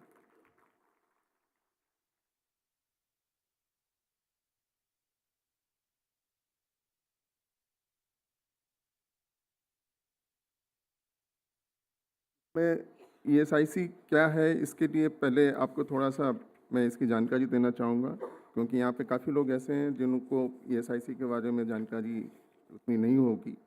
तो जैसा मैंने पहले कहा कि ये जो है 24 फरवरी को कानपुर और बसई दारापुर में 2 अस्पताल जो है का इनॉग्रेशन हुआ था। 1948 में जब देश स्वतंत्र हुआ था उसी समय कॉन्स्टिट्यूएंट असेंबली में ये एक्ट पास हुआ था। तो इससे ये पता लगता है कि हमारे देश में जो सोशल सिक्योरिटी के प्रति जो डिसीजन मेकर्स थे उनके दिमाग में ये जो है बहुत ही टॉप प्रायोरिटी पे थी। और उस समय के जो लेबर मिनिस्टर थे डॉक्टर भीमराव अंबेडकर जी, उनके द्वारा ही ये एक्ट पास हुआ था। और उसके बाद जो है 1952 में ये अस्पताल खुला। हमारे जो मैंडेट है उसमें किसी भी फैक्ट्री में अगर 10 या 10 से ज़्यादा लोग हैं तो उनका जो है अगर उनकी इनकम अगर 21,000 से कम है तो उनको इसमें कवर किया जा सकता है। आज के दिन हमारे पास तकरीबन 22 लाख एस्टेब्लिशमेंट हैं, 14.5 करोड़ बेनिफिशरीज़ हैं। इंश्योर्ड पर्सन या बीमित कामगार जिन्हें हम कहते हैं वो करीब 3 करोड़ 74 लाख हैं। और ये जो हम जो ESIC की संस्था है, ये 4% जो हमारा कंट्रीब्यूशन आता है उसमें से 0.75% एम्प्लॉय देता है और 3.25% एम्प्लॉयर से लेते हैं। और इसमें जो है हम गवर्नमेंट ऑफ इंडिया से हमें सपोर्ट की ज़रूरत नहीं पड़ती है। तो इसमें अगर आप देखें क्या क्या चीज़ें हैं हमारे इसमें इंक्लूडेड, तो इसमें जो है सबसे पहले sickness, maternity, disability and death benefit, funeral expenses, unemployment allowances और medical benefits to the worker and their dependent, rehabilitation services, confinement expenses भी देते हैं और health and wellness program भी चलाते हैं। तो आप पूछेंगे कि फिर ये तो सारी चीज़ें दूसरे जगह पे उपलब्ध हैं तो हमारे ESI की क्या खासियत है। तो इसमें पहली बात तो ये है कि हमारे जो सोशल सिक्योरिटी स्कीम है वो काफ़ी कॉम्प्रिहेंसिव है। कहीं पे भी जो है मेडिकल बेनिफिट और सोशल सिक्योरिटी स्कीम एक साथ नहीं मिलती है। दूसरा ये कि हमारा इन हाउस ज़्यादातर सर्विसेज हमारी उपलब्ध होती हैं, जो कि हम कोशिश कर रहे हैं कि प्रोविजनिंग करके और भी जो PMJY के अस्पताल हैं उन पे जो है हम सर्विसेज देना शुरू करें। तीसरा ये है कि इसमें सिर्फ अगर रजिस्ट्रेशन हो जाए, उसका पैसा नहीं भी आया है, तब भी जो है एम्प्लॉई जो है सारे बेनिफिट्स के लिए एलिजिबल हो जाता है। और इसमें जो है एक चीज़ और है जिसको मैंने देखा कि लोगों को जानकारी नहीं है कि हमारे जो मेडिकल कॉलेजेस हैं उसमें करीब हमारे पास 1200 सीटें हैं उसमें से करीब 40% सीटें जो बीमित कामगार हैं उनके बच्चों के लिए, बीमित कामगार के बच्चों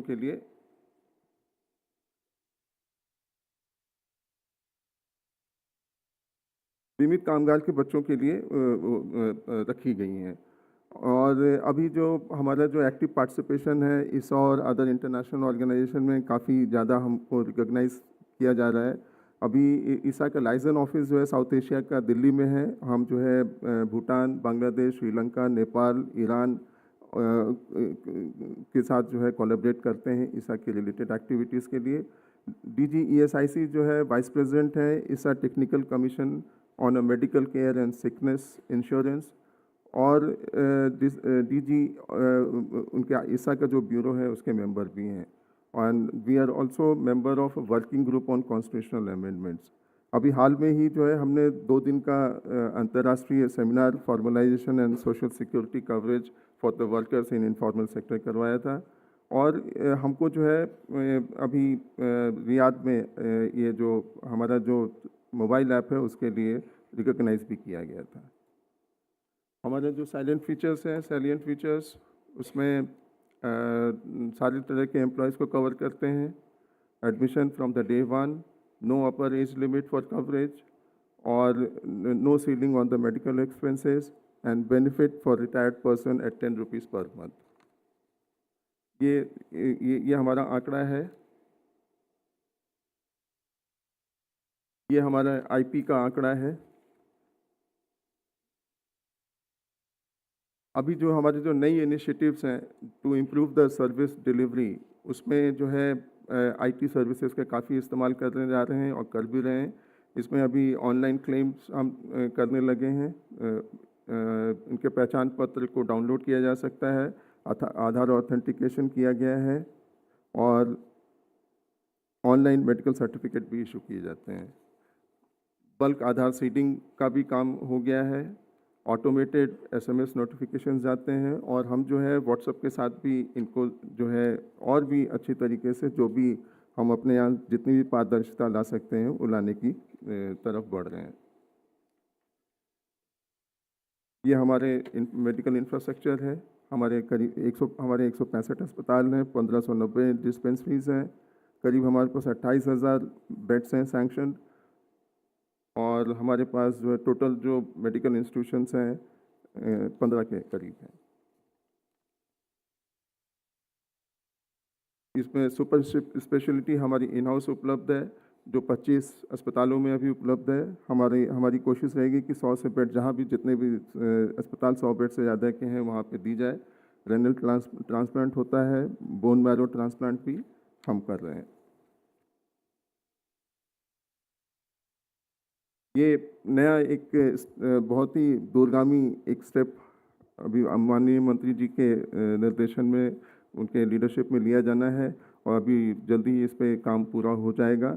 ये जो है हमारा जो PMJY है, प्रधानमंत्री जन आरोग्य योजना है, उसके प्लेटफॉर्म पे जाके हम अपनी सेवाएं देने की व्यापक करने की कोशिश चल रही है।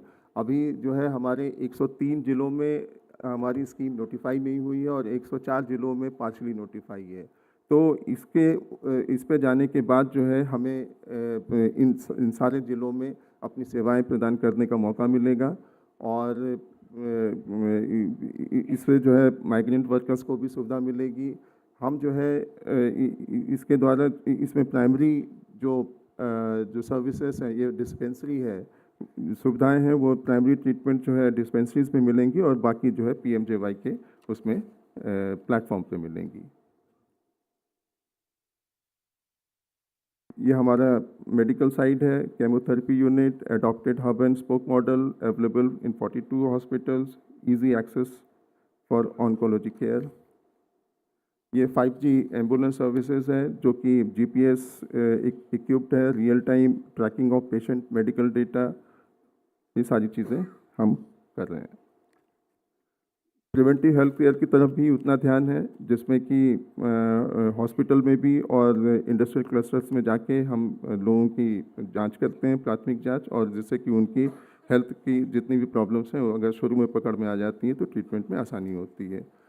और जैसा कि हमारा जो इस समय जो ध्येय है कि सिर्फ एलोपैथिक ट्रीटमेंट ही ना दिया जाए, बल्कि इसको जो है होलिस्टिक किया जाए, और उसके तहत जो है आयुष सिस्टम को भी हम प्रमोट कर रहे हैं। और मैंने देखा है कि सर इसमें लोगों की काफ़ी रुचि है और काफ़ी लोग इस सिस्टम को इस्तेमाल कर रहे हैं, इन सारी चीज़ों को, आयुर्वेदा, योगा, यूनानी, सिद्धा, homeopathy.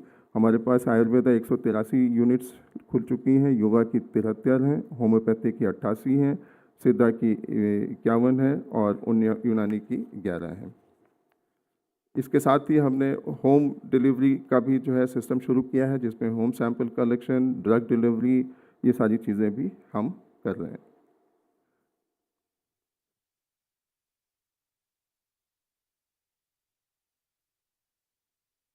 Thank you.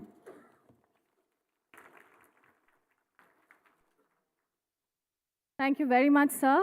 Ladies and gentlemen, we now begin with the ESIC Awards ceremony in recognition of the outstanding performance in delivery of services to insured persons and beneficiaries. This awards ceremony is a tribute to the offices, hospitals, and institutions that have demonstrated unparalleled excellence in delivering ESIC's mission with efficiency, integrity, and impact. Welcome to the special awards ceremony of the 74th Foundation Day of the Employee State Insurance Corporation. Ladies and gentlemen, we can definitely extend our hands for the ceremony. Now, we will be recognizing excellence across categories. So let's begin with the first category, which is Best ESIC Medical Colleges and Hospitals, celebrating institutions that have advanced medical education, research, and patient care. I now request our Honorable Labour Minister, Dr. Mansukh Mandavia ji, to present the awards to the best performing ESIC medical colleges as well as hospitals. So we begin, ladies and gentlemen, the award for the best performing ESIC medical college and hospital. The winner goes to ESIC Medical College and Super Specialty Hospital, Sanat Nagar, Hyderabad. May I invite Dr. Shirish Kumar Chavan, the Dean, to kindly join us on stage and accept the honor.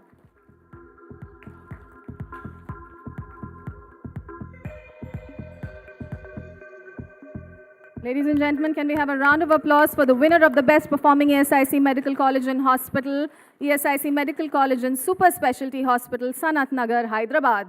And the Dean, Dr. Shirish Kumar Chavan, taking this on behalf of this medical college and hospital.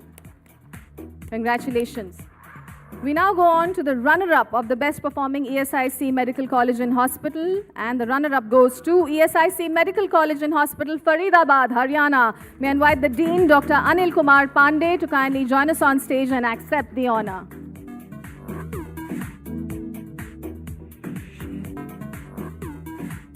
May I request you, ladies and gentlemen, to once again put your hands together. Congratulations to ESIC Medical College and Hospital, Faridabad, Haryana. Now we go on to the best ESIC hospitals, recognizing hospitals that have set benchmarks in healthcare infrastructure, medical services, and quality of care to workers and their families. Honorable Minister Dr. Mandavia ji, I request you to present these awards. First, we begin with the winner of best performing ESIC hospital in the category of 201 beds and above. And the award goes to ESIC Hospital, Bapu Nagar, Gujarat. May I invite Dr. Akhilesh Jain, Medical Superintendent of ESIC Hospital, Bapu Nagar, Gujarat, to please accept this winner's trophy. Ladies and gentlemen, can we have a huge round of applause for ESIC Hospital, Bapu Nagar, Gujarat, Dr. Akhilesh Jain accepting the award.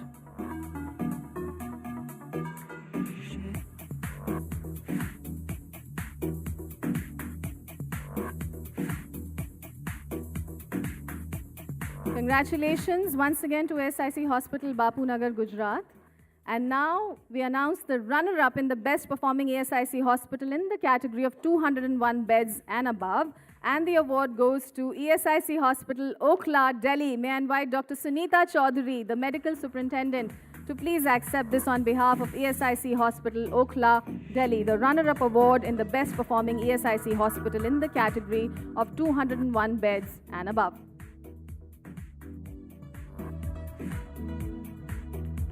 Can we have a huge round of applause, ladies and gentlemen? Thank you, madam. Congratulations to ESIC Hospital, Okhla, Delhi. And with that, ladies and gentlemen, we go on to the best performing ESIC hospital in the category of 101 to 200 beds. And the winner is ESIC Model Hospital, Bibwewadi, Pune, Maharashtra. May I invite Dr. Abhimanyu Panda, the medical superintendent, to kindly join us on stage and accept the award. Ladies and gentlemen, ESIC Model Hospital, Bibwewadi, Pune, Maharashtra. Let's have a round of applause as we congratulate the winner in the category of 101 to 200 beds. Many congratulations, sir. Yes, let's hear it, ladies and gentlemen. Thank you for the applause. Thank you. We now move on to the runner-up in the best performing ESIC hospital in the category of 101 to 200 beds. And the runner-up goes to ESIC Model Hospital, Peenya, Karnataka. May I invite Dr. Veena Kumar K, the medical superintendent, to kindly accept the honor. And may the applause be the real music. Thank you so much for the applause, ladies and gentlemen.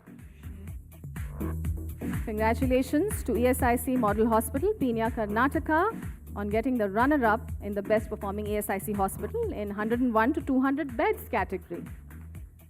Congratulations, madam. And with that, we go on now to the winner of the best performing ESIC hospital in the category of up to 100 beds. And the winner is ESIC Hospital, Tirunelveli, Tamil Nadu. May I request Dr. R. Magesh, medical superintendent, to kindly join us on stage and accept the honor. Ladies and gentlemen, ESIC Hospital, Tirunelveli, Tamil Nadu. Can we have a round of applause for our winner in the category of up to 100 beds, ladies and gentlemen. Congratulations, sir, and to the hospital. Now we go on to the runner-up in the best ESIC hospital in the category of up to 100 beds. And the runner-up goes to ESIC Model Hospital, Beltola, Guwahati, Assam. May I invite Dr. B.C. Deka, medical superintendent, to please receive this honor. Dr. B.C. Deka is now on stage with us. Ladies and gentlemen, can we please have a huge round of applause?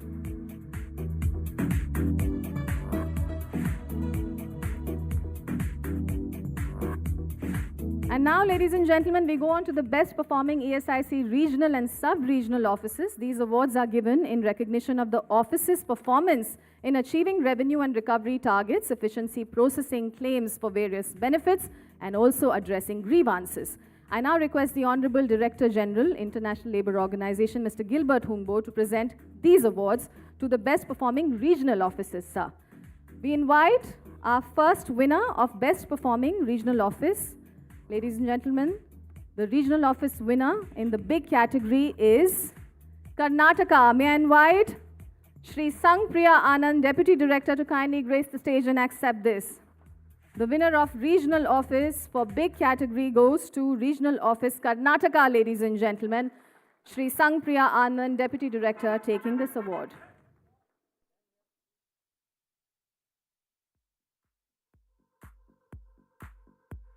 And now we invite the runner-up, ladies and gentlemen, in the same category. The runner-up for regional office big category goes to regional office Tamil Nadu.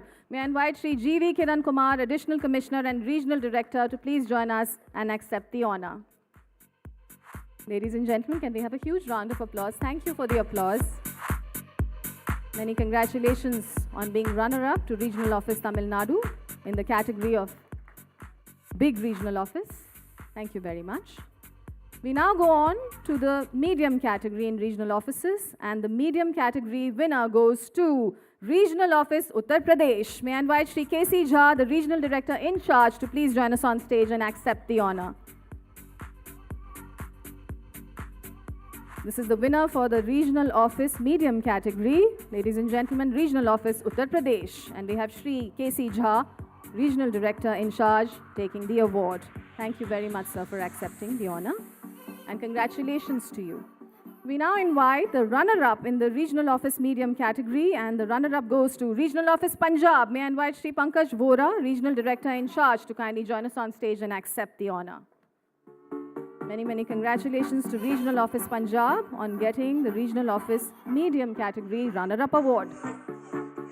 Can we have a round of applause, ladies and gentlemen, to adorn all our awardees on stage. Thank you so much for the applause once again. Thank you, congratulations. And now we go on to the winner of the Regional Office Small category. And the winner is Regional Office Assam. May I invite Sri Robert L. Guite, Regional Director in charge, to kindly join us on stage and accept the winner award for Regional Office Small category. Can we please adorn that with a round of applause, ladies and gentlemen? That celebration. Thank you very much. And many, many congratulations. Very big smiles there. Congratulations to Regional Office Assam. And now we go on to the Regional Office Small category Runner-Up Award. And the Runner-Up Award goes to Himachal Pradesh. May I invite Shri Ashok Kumar, Regional Director in charge, to kindly join us on stage to accept this Runner-Up Award for Regional Office Small category.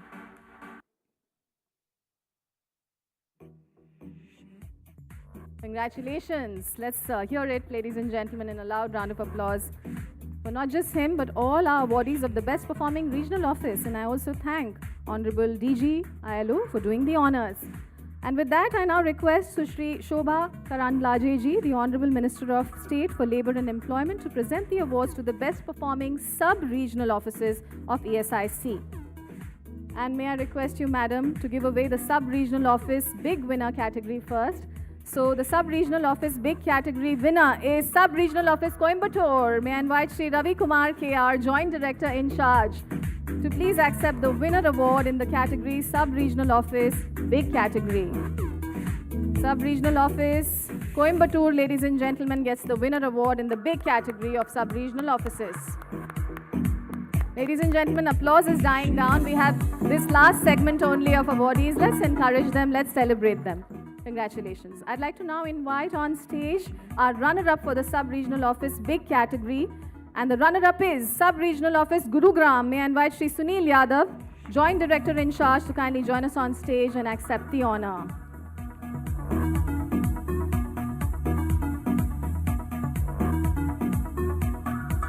Can we have a round of applause, ladies and gentlemen, for the runner-up of the sub-regional office in big category, Sub-Regional Office Gurugram. Congratulations to you, sir, and to the entire office.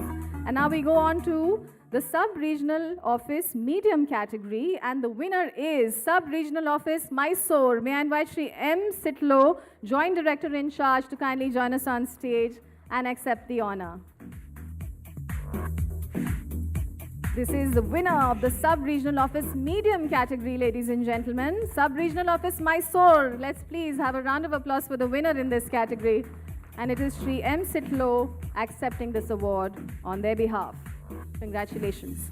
I now invite the runner-up of the Sub-Regional Office Medium category. It goes to Sub-Regional Office Barakpur. May I invite Sri Amarnath Tiwari, the Joint Director in charge, to kindly step forward and accept the award. The Sub-Regional Office Medium category runner-up, Sub-Regional Office Barakpur. Ladies and gentlemen, can we hear a loud round of applause for Barakpur, please? Thank you. Thank you so much.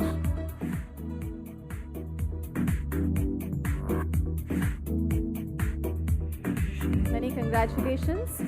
And now we go on to the Sub-Regional Office Small category. This is the final category in this segment. The Sub-Regional Office Small category winner goes to Sub-Regional Office Kollam.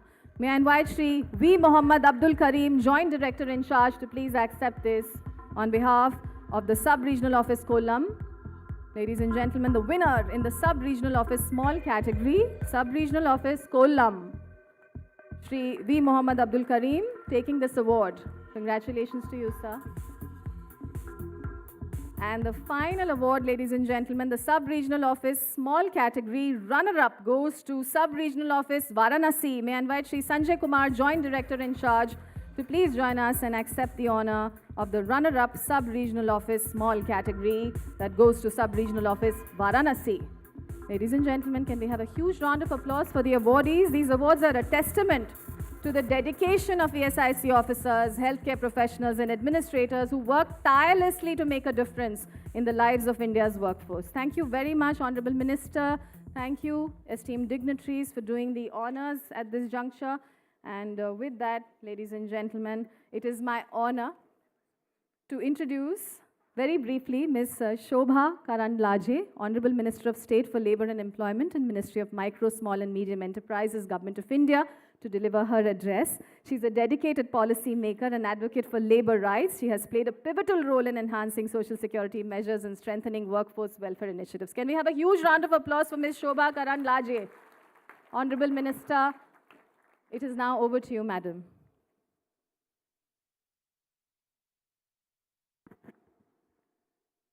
Good morning to everyone. Respected Labor and Employment Cabinet Minister Dr. Mansukh Bhai Mandavia, Director General of ILO Mr. Gilbert Ughambo, distinguished delegates from various countries, representatives from employees and workers' organizations,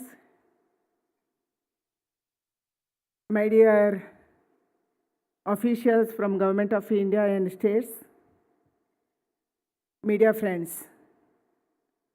I feel privileged to address this distinguished gathering of governments, policymakers, social partners, and international institutions. We all assembled here today to participate in the first ever regional dialogue on social justice. The Global Coalition for Social Justice aims to drive progress toward sustainable development by balancing economic, social, and environmental dimensions, reducing inequalities and poverty, and meeting global needs through enhanced multilateral cooperation and partnerships. Social justice is not one-size-fits-all concept. It varies across countries, regions, and communities. In India, our Constitution lays a strong foundation for social justice and empowerment through various programs designed to eliminate social inequalities. It has empowered us by providing access of education, participation in policy making, special provisions for infrastructure development in backward areas and vulnerable communities, healthcare facilities, skill development, and economic opportunities. Our government places a strong emphasis on gender equality and women's empowerment, particularly in education, employment, government representation, entrepreneurship, and women-led businesses. Over the last 3 years, India has significantly expanded social protection coverage across 34 central schemes. As recognized by ILO, we have successfully doubled the estimated coverage from 24.4% in 2021 to 48.8% in 2024. Currently, 65% of India's population is covered by at least one social protection benefit. Insights gained from this expansion will enhance policy making, broaden our social security framework, improve transparency, and strengthen India's position in global reporting. Our data pooling exercise has identified 920 million beneficiaries across central schemes, including targeted public distribution system, which provides food security to 800 million Indians. The average global social protection coverage has increased by 5 percentage points, largely due to India's remarkable progress in expanding social security protection. Friends, through our focused schemes, we have successfully uplifted 250 million Indians from poverty. India has witnessed an economic renaissance, transitioning over the past decade from a fragile economy to the fastest growing economy in the world. We proudly stand as the fifth largest economy globally. Our ease of doing business ranking has improved significantly in World Bank ranking due to streamlined regulations, digitization, direct benefit transfers, massive infrastructure development, domestic manufacturing, that is Make in India initiative, and enhanced credit flow to agriculture and MSME sector. Your Excellency, Director General ILO, our labor force participation has risen to 57.9%, encompassing around 800 million citizens. Today, we are also celebrating 74th Foundation Day of the Employees Insurance Corporation. We are very happy ESIC is dedicated to building a healthy and secure force by ensuring basic health and economic protection for all individuals. I congratulate ESIC for embracing technology-driven and patient-friendly initiatives and reaffirming its commitment to strengthening India's social security framework. Friends, in coming days, Government of India will expand social security to unorganized sector, that's for agriculture workers, construction laborers, and also gig and platform workers. I am confident that the two-day deliberations in this regional dialogue will yield innovative and impactful solutions, driving our collaborative efforts toward a more socially just, inclusive, and fair world. Thank you all, and a very pleasant stay in Delhi. Thank you one and all. Thank you very much, Madam. Thank you for that very insightful and encouraging address. And now, ladies and gentlemen, a revered leader in global labor and economic development, Mr. Gilbert Hungbo's leadership launched the Global Coalition for Social Justice, now embraced by 336 partners across 90 governments. And his distinguished career spans key positions at the United Nations Development Programme, where he held multiple leadership roles, including Assistant Secretary General and Regional Director for Africa. He has also served as the Prime Minister of Togo with a deep commitment to equity, labor rights, and social protection. Mr. Hungbo continues to shape global policies that promote inclusive economic growth and dignified work for all. Ladies and gentlemen, I now request Mr. Gilbert Hungbo, Honorable Director General, International Labour Organization, to deliver his keynote address.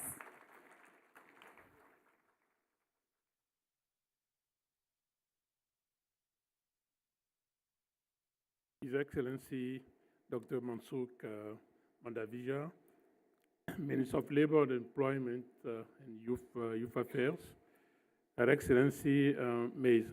Shoba Karandajaye, Minister of State of Labour and Employment, my dear Sanita Daura, Secretary of Minister of Labour and Employment, Director General of the Employee State Insurance, distinguished representatives of the employers and trade unions, ladies and gentlemen, all protocol observed. Let me start by expressing how grateful I am to really invite me to join this regional forum, this inaugural session of the Regional Dialogue on Social Justice. My heartfelt thanks to India as a key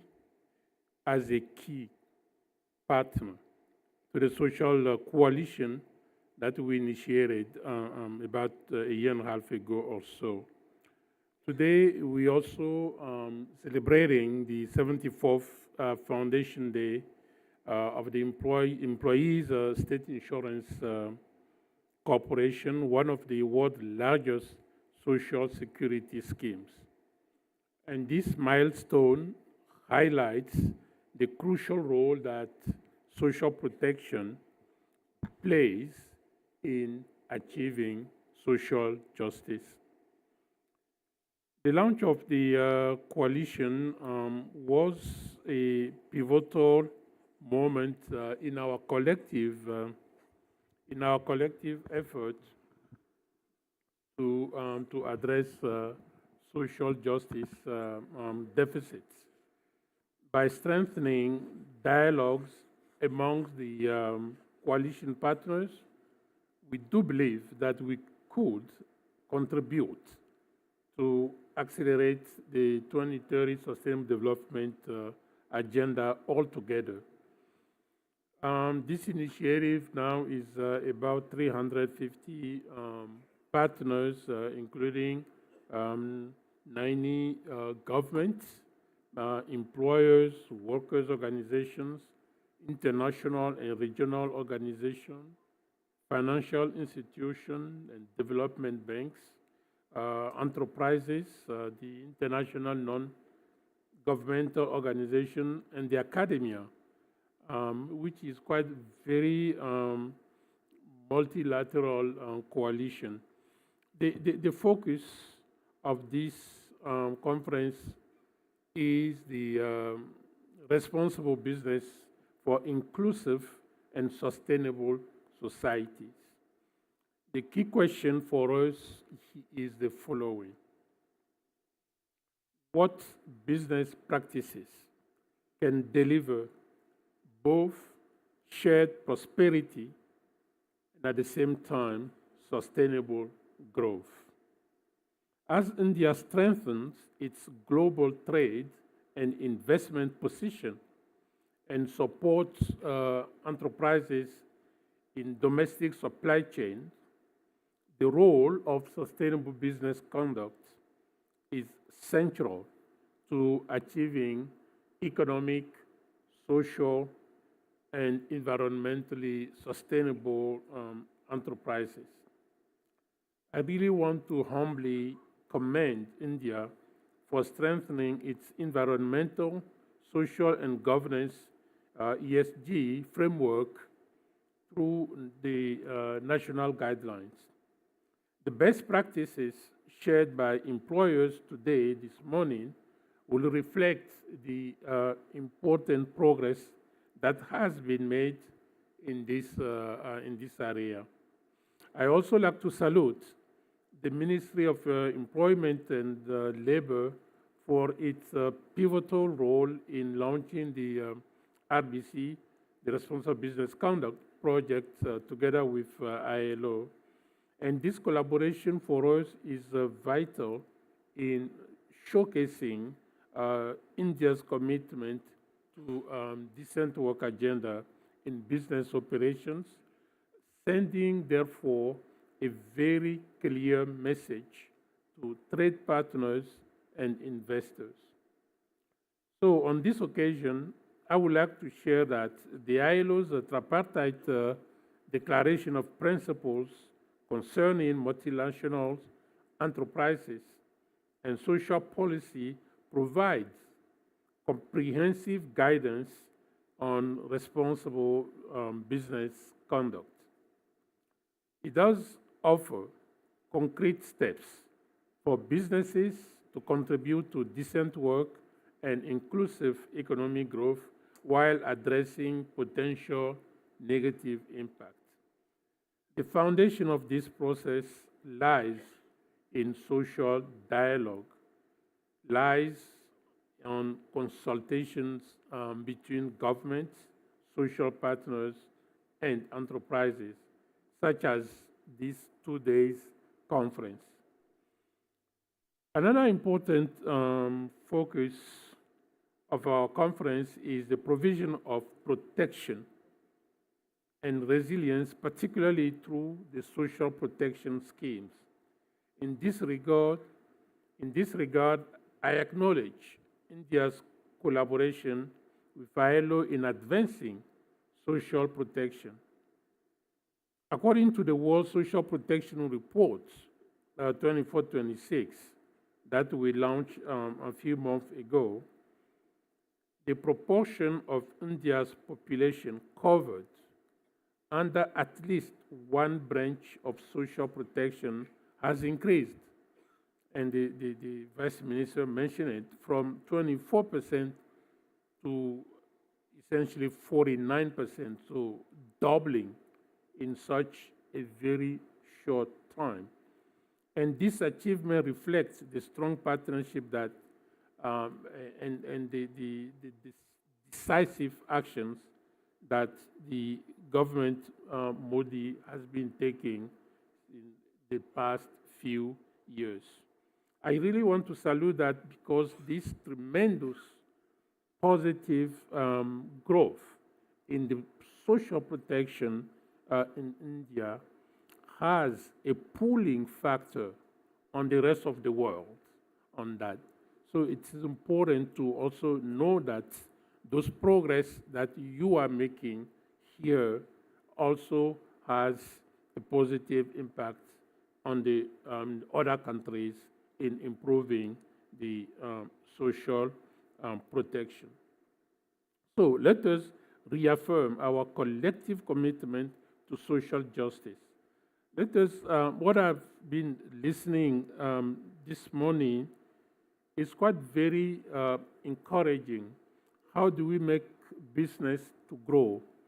How do we make business to continue creating wealth? At the same time, how do we ensure that when we talk about nobody is left behind, that means that the necessity of providing a minimum protection, the necessity not only to workers, not only to all the communities, but also beyond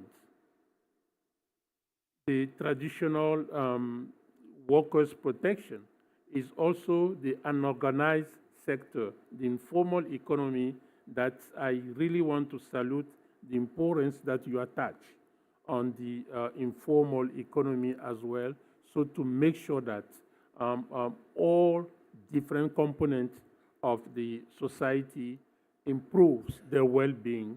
This is what we're talking about when we talk about social justice.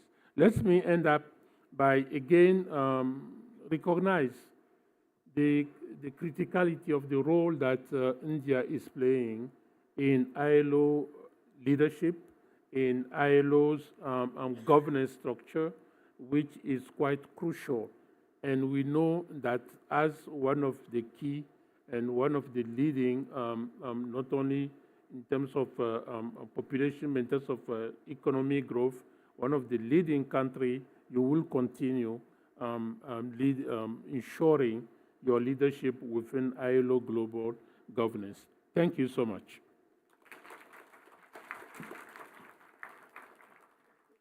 Thank you very much once again, Honorable Director General of International Labour Organization, for such a compelling address. And ladies and gentlemen, it is truly my privilege and honor now to introduce the Honorable Minister of Labour and Employment and Youth Affairs and Sports, Dr.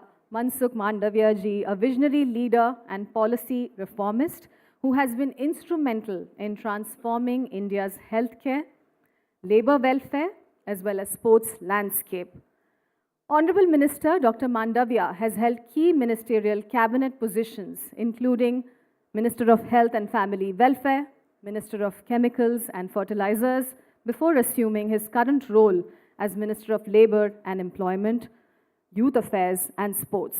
And during his tenure as Union Minister for Health, he played a pivotal role in strengthening India's healthcare infrastructure and was instrumental in the success of India's COVID-19 vaccination drive, which was the largest such exercise across the globe. And now, as the Honorable Minister of Labour and Employment, Dr. Mandavia is spearheading transformative reforms towards creation of quality jobs, strengthening labour market, and expanding social security coverage. Ladies and gentlemen, as the driving force behind ESIC's future vision, he is leading key initiatives, including the convergence of ESIC with Ayushman Bharat, PMJ, and the expansion of medical education, significantly expanding healthcare access for India's workforce. And from his early days as a youth leader to a cabinet minister, Dr. Mandaviya's journey is a testament to his unwavering commitment to nation building, ensuring an inclusive, progressive, and empowered India. Ladies and gentlemen, it is my privilege to request him for his address. Sir, we eagerly await your address. Ladies and gentlemen, can we please have a huge, resounding round of applause for the Honorable Minister of Labour and Employment and Youth Affairs and Sports, Dr. Mansukh Mandaviya ji.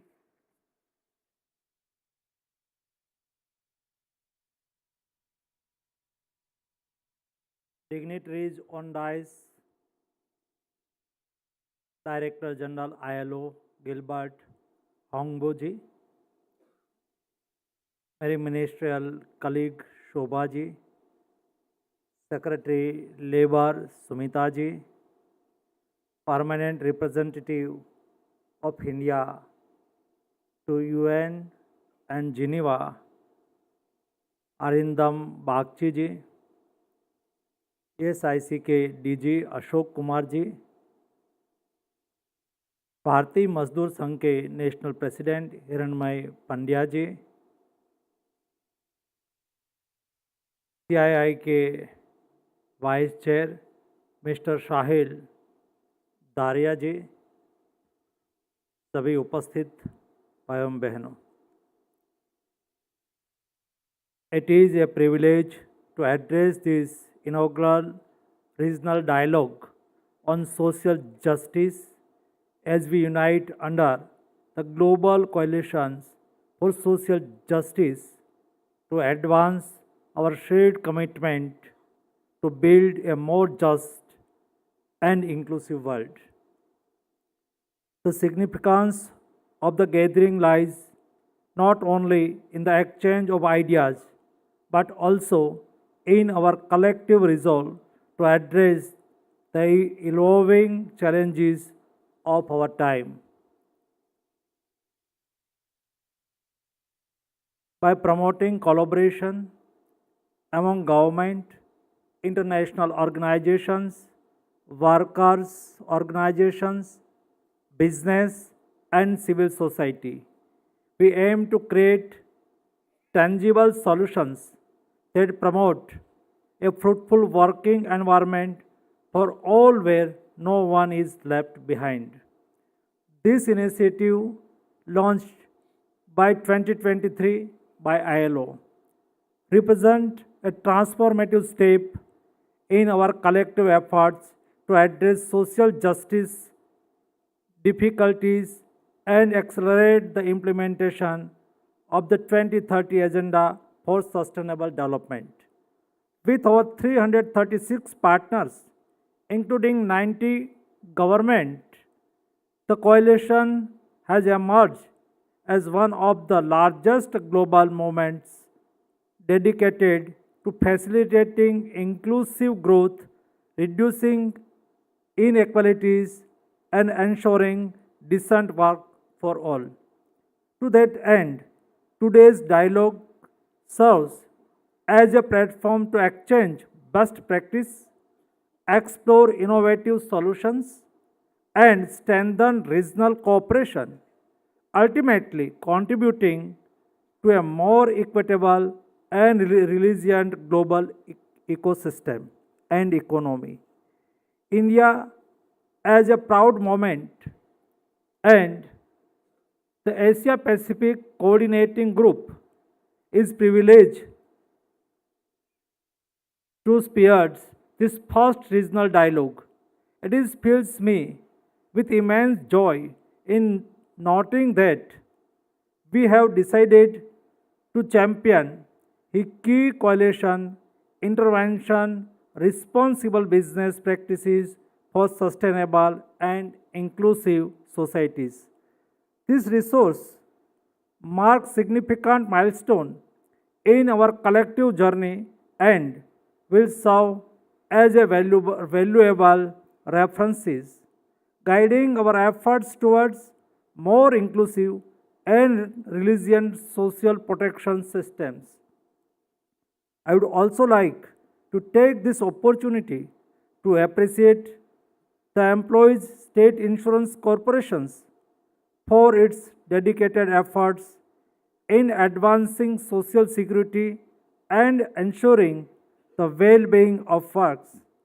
The observance of ESIC 74th Foundation Day during this event is testament to its long-standing contributions to enhancing healthcare, financial security, and overall welfare for millions of workers and their families across India.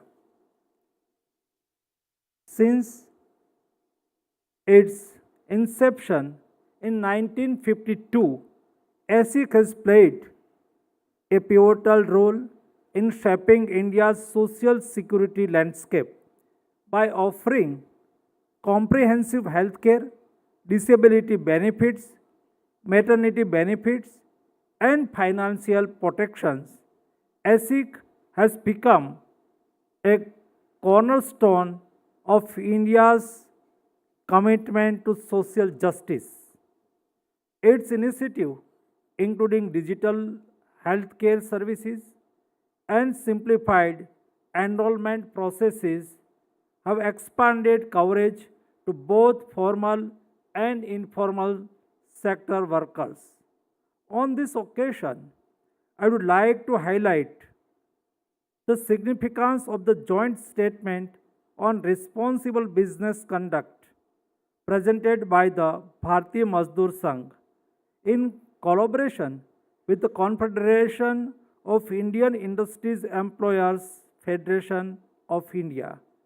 This joint statement reflects a shared commitment to support ethical and sustainable business practice that respect workers' rights, promote decent work, and support inclusive economic growth. It emphasizes the need for businesses to go beyond compliance, integrating social responsibility into their core operations and value chains. By prioritizing workers' well-being, ensuring fair wages, and upholding workplace safety, businesses can contribute to a more just and resilient society. The statement also underscores the importance of collaboration between employers, workers, and policymakers in building a future of work that is both equitable and sustainable. I commend the workers and employers, organized enterprises for their pledge to join the global coalition and their commitment to join hands for promoting social justice. This highlights the willingness of Indian business and workers organizations to shoulder the responsibility to build a socially just, inclusive society with the government of India. India's journey towards social justice is deeply rooted in commitment to inclusive growth and equitable development. Over the past decade, India has undertaken significant reforms to create quality jobs, enhance labor market flexibility, and expand social security coverage. India, under the dynamic leadership of Prime Minister Narendra Modi ji, has undertaken significant steps. Our economy, the fastest growing among major global economies, has drawn global attention for its development track record and structural reform. The next 5 years present a unique opportunity to realize our vision of Sabka Vikas, balanced growth for all regions and communities. Employment trend in India reflect the success of this policy intervention. The unemployment rate has declined from 6% in 2017-18 to 3.2% in 23-24, while the labor force participation rate has increased from 49.8% to 60.1%. These positive indicators underscore the impact of our reforms and initiatives. Labor reforms have been a foundation of India's efforts to modernize its workforce policies. The consolidations of 29 labor laws into 4 simplified labor codes has promoted labor welfare, universalized wage and social security, and ensured safer working conditions. These reforms have also improved the ease of doing business by streamlining registrations, license, and compliance procedures. Social security remains a fundamental pillar of India's commitment to social justice. The International Labour Organization's World Social Protection Reports 2024-26 highlights India's remarkable progress, reaching 48.8% in 2024. We are in the process of further collecting data with ILO. Schemes like the Employees State Insurance Corporation and the Employees Provident Fund organizations have been modernized to extend coverage to more workers. The eShram portal, with over 300 million registered unorganized workers, exemplifies our efforts to strengthen last mile delivery of social benefits. I am also pleased to note the launch of the eShram mobile app, which will further enhance accessibility and convenience for workers across the nation.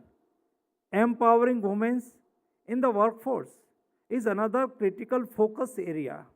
India's Union Budget 2025-26 sets an ambitious target of achieving 70% female workforce participation by 2047.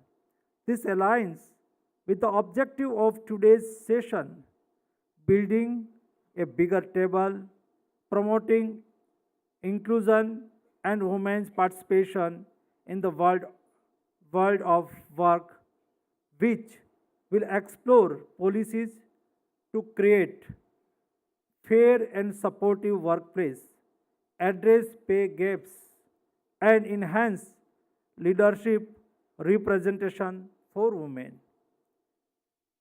Reaping the demographic dividend for youth empowerment is equally vital. With 65% of India's population under the age of 35, skill development is a national priority. The employability of Indian graduates has risen from 33% in 2013 to 54% in 2024. India has signed bilateral agreement with countries like Australia, Germany, Japan, and United Kingdom to facilitate international mobility as we navigate the transformative impact of artificial intelligence and technology. India is committed to equipping its youth to thrive in the digital future. The National Career Service Portal has facilitated over 440 million job vacancies, while upskilling initiatives in green jobs, artificial intelligence, and the platform economy are preparing our workforce for the future. India's startup ecosystem, the third largest in the world, and its status as the GCC capital of the world are creating new opportunity in technology and healthcare sector. Furthermore, I congratulate ILO for working with India for the state-specific social protection data pooling exercise and the G20 feasibility study on the development of the international referencing classification on occupation. I also appreciate the ILO's collaboration with India on several joint projects aimed at promoting social justice. These initiatives include promoting decent work through responsible business conduct within business value chain, determining living wages, and preparing our youth for the future of work. In conclusion, responsible business demands a collective and inclusive approach. India's initiatives in expanding social protection, empowering women, leveraging technology, and supporting vulnerable groups demonstrate our commitment to building a resilient and inclusive workforce for responsible business. As highlighted during the inaugural session's joint statement on responsible business conduct by BMS, NCII, EFI, fostering ethical and sustainable business practices are key to achieving our social justice goal. I thank the DG-ILO and the coalition partners for joining us and ESIC in celebrating our progress and commitment towards social justice. As we move forward, let us reaffirm our shared responsibility to ensure that no works is left behind. Together, we can create a future of work that is equitable, sustainable, and prosperous for all. Thank you. Thank you very much. Thank you very much indeed, Honorable Minister, for your inspiring words that have not only reinforced our shared values, but have also motivated us to work even harder for a more equitable society.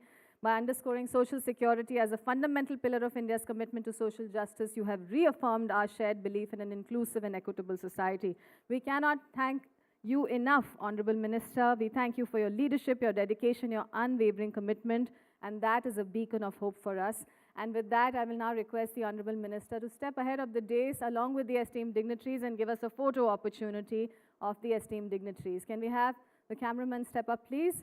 I request you, esteemed dignitaries, to please step ahead of the dais and give us a photo opportunity.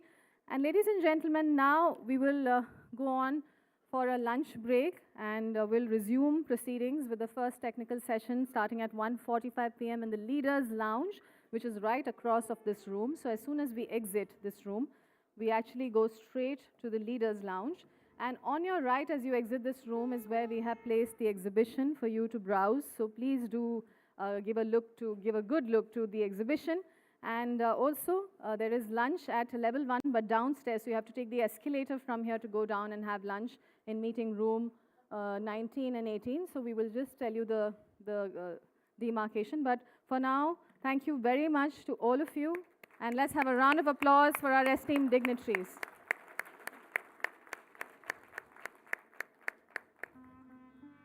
Thank you very much, esteemed dignitaries, once again for the inaugural ceremony. And ladies and gentlemen, we now break for lunch. And with this, the ASIC 74th Foundation celebrations also conclude. We extend our heartfelt gratitude to all dignitaries, stakeholders, and guests who joined us in commemorating this milestone. Now, the technical session, as I said, is in the Leaders' Lounge, which is right across of this room. Once again, the Global Coalition for Social Justice event, like I said, will continue in the Leaders' Lounge with focused discussions, ladies and gentlemen. All the esteemed guests who have attended the ESIC Foundation Day celebrations, lunch has been organized downstairs here of level 1. So you have to take the escalator down from here as soon as you exit. And as you exit on the right-hand side, you will also find the exhibition area. I will request you to please do browse the exhibition when you find the time. Thank you very much, ladies and gentlemen, for being such an integral part of this historic occasion. To each one of you, many, many thanks. This lunch break will also serve as a networking break. We look forward to welcoming you back for the upcoming session. Remember, 1:45 p.m. is when we assemble in the Leaders' Lounge, and we will begin with our first technical session. So that is fairly unmissable. Do not miss it, ladies and gentlemen. For now, we invite you to enjoy the lunch. Thank you very much. For lunch, we have to go to, we have to actually take the escalator and go downstairs of this level 1. So just take the escalators and you will find meeting room 18 and 19, and you will be guided promptly by our volunteers. Thank you so much once again, ladies and gentlemen, for being here with us for the inaugural ceremony of the first regional dialogue on social justice and the 74th Foundation Day of Employees State Insurance Corporation. Thank you very much. This is your host, Aishwarya Singh. Thank you, ladies and gentlemen.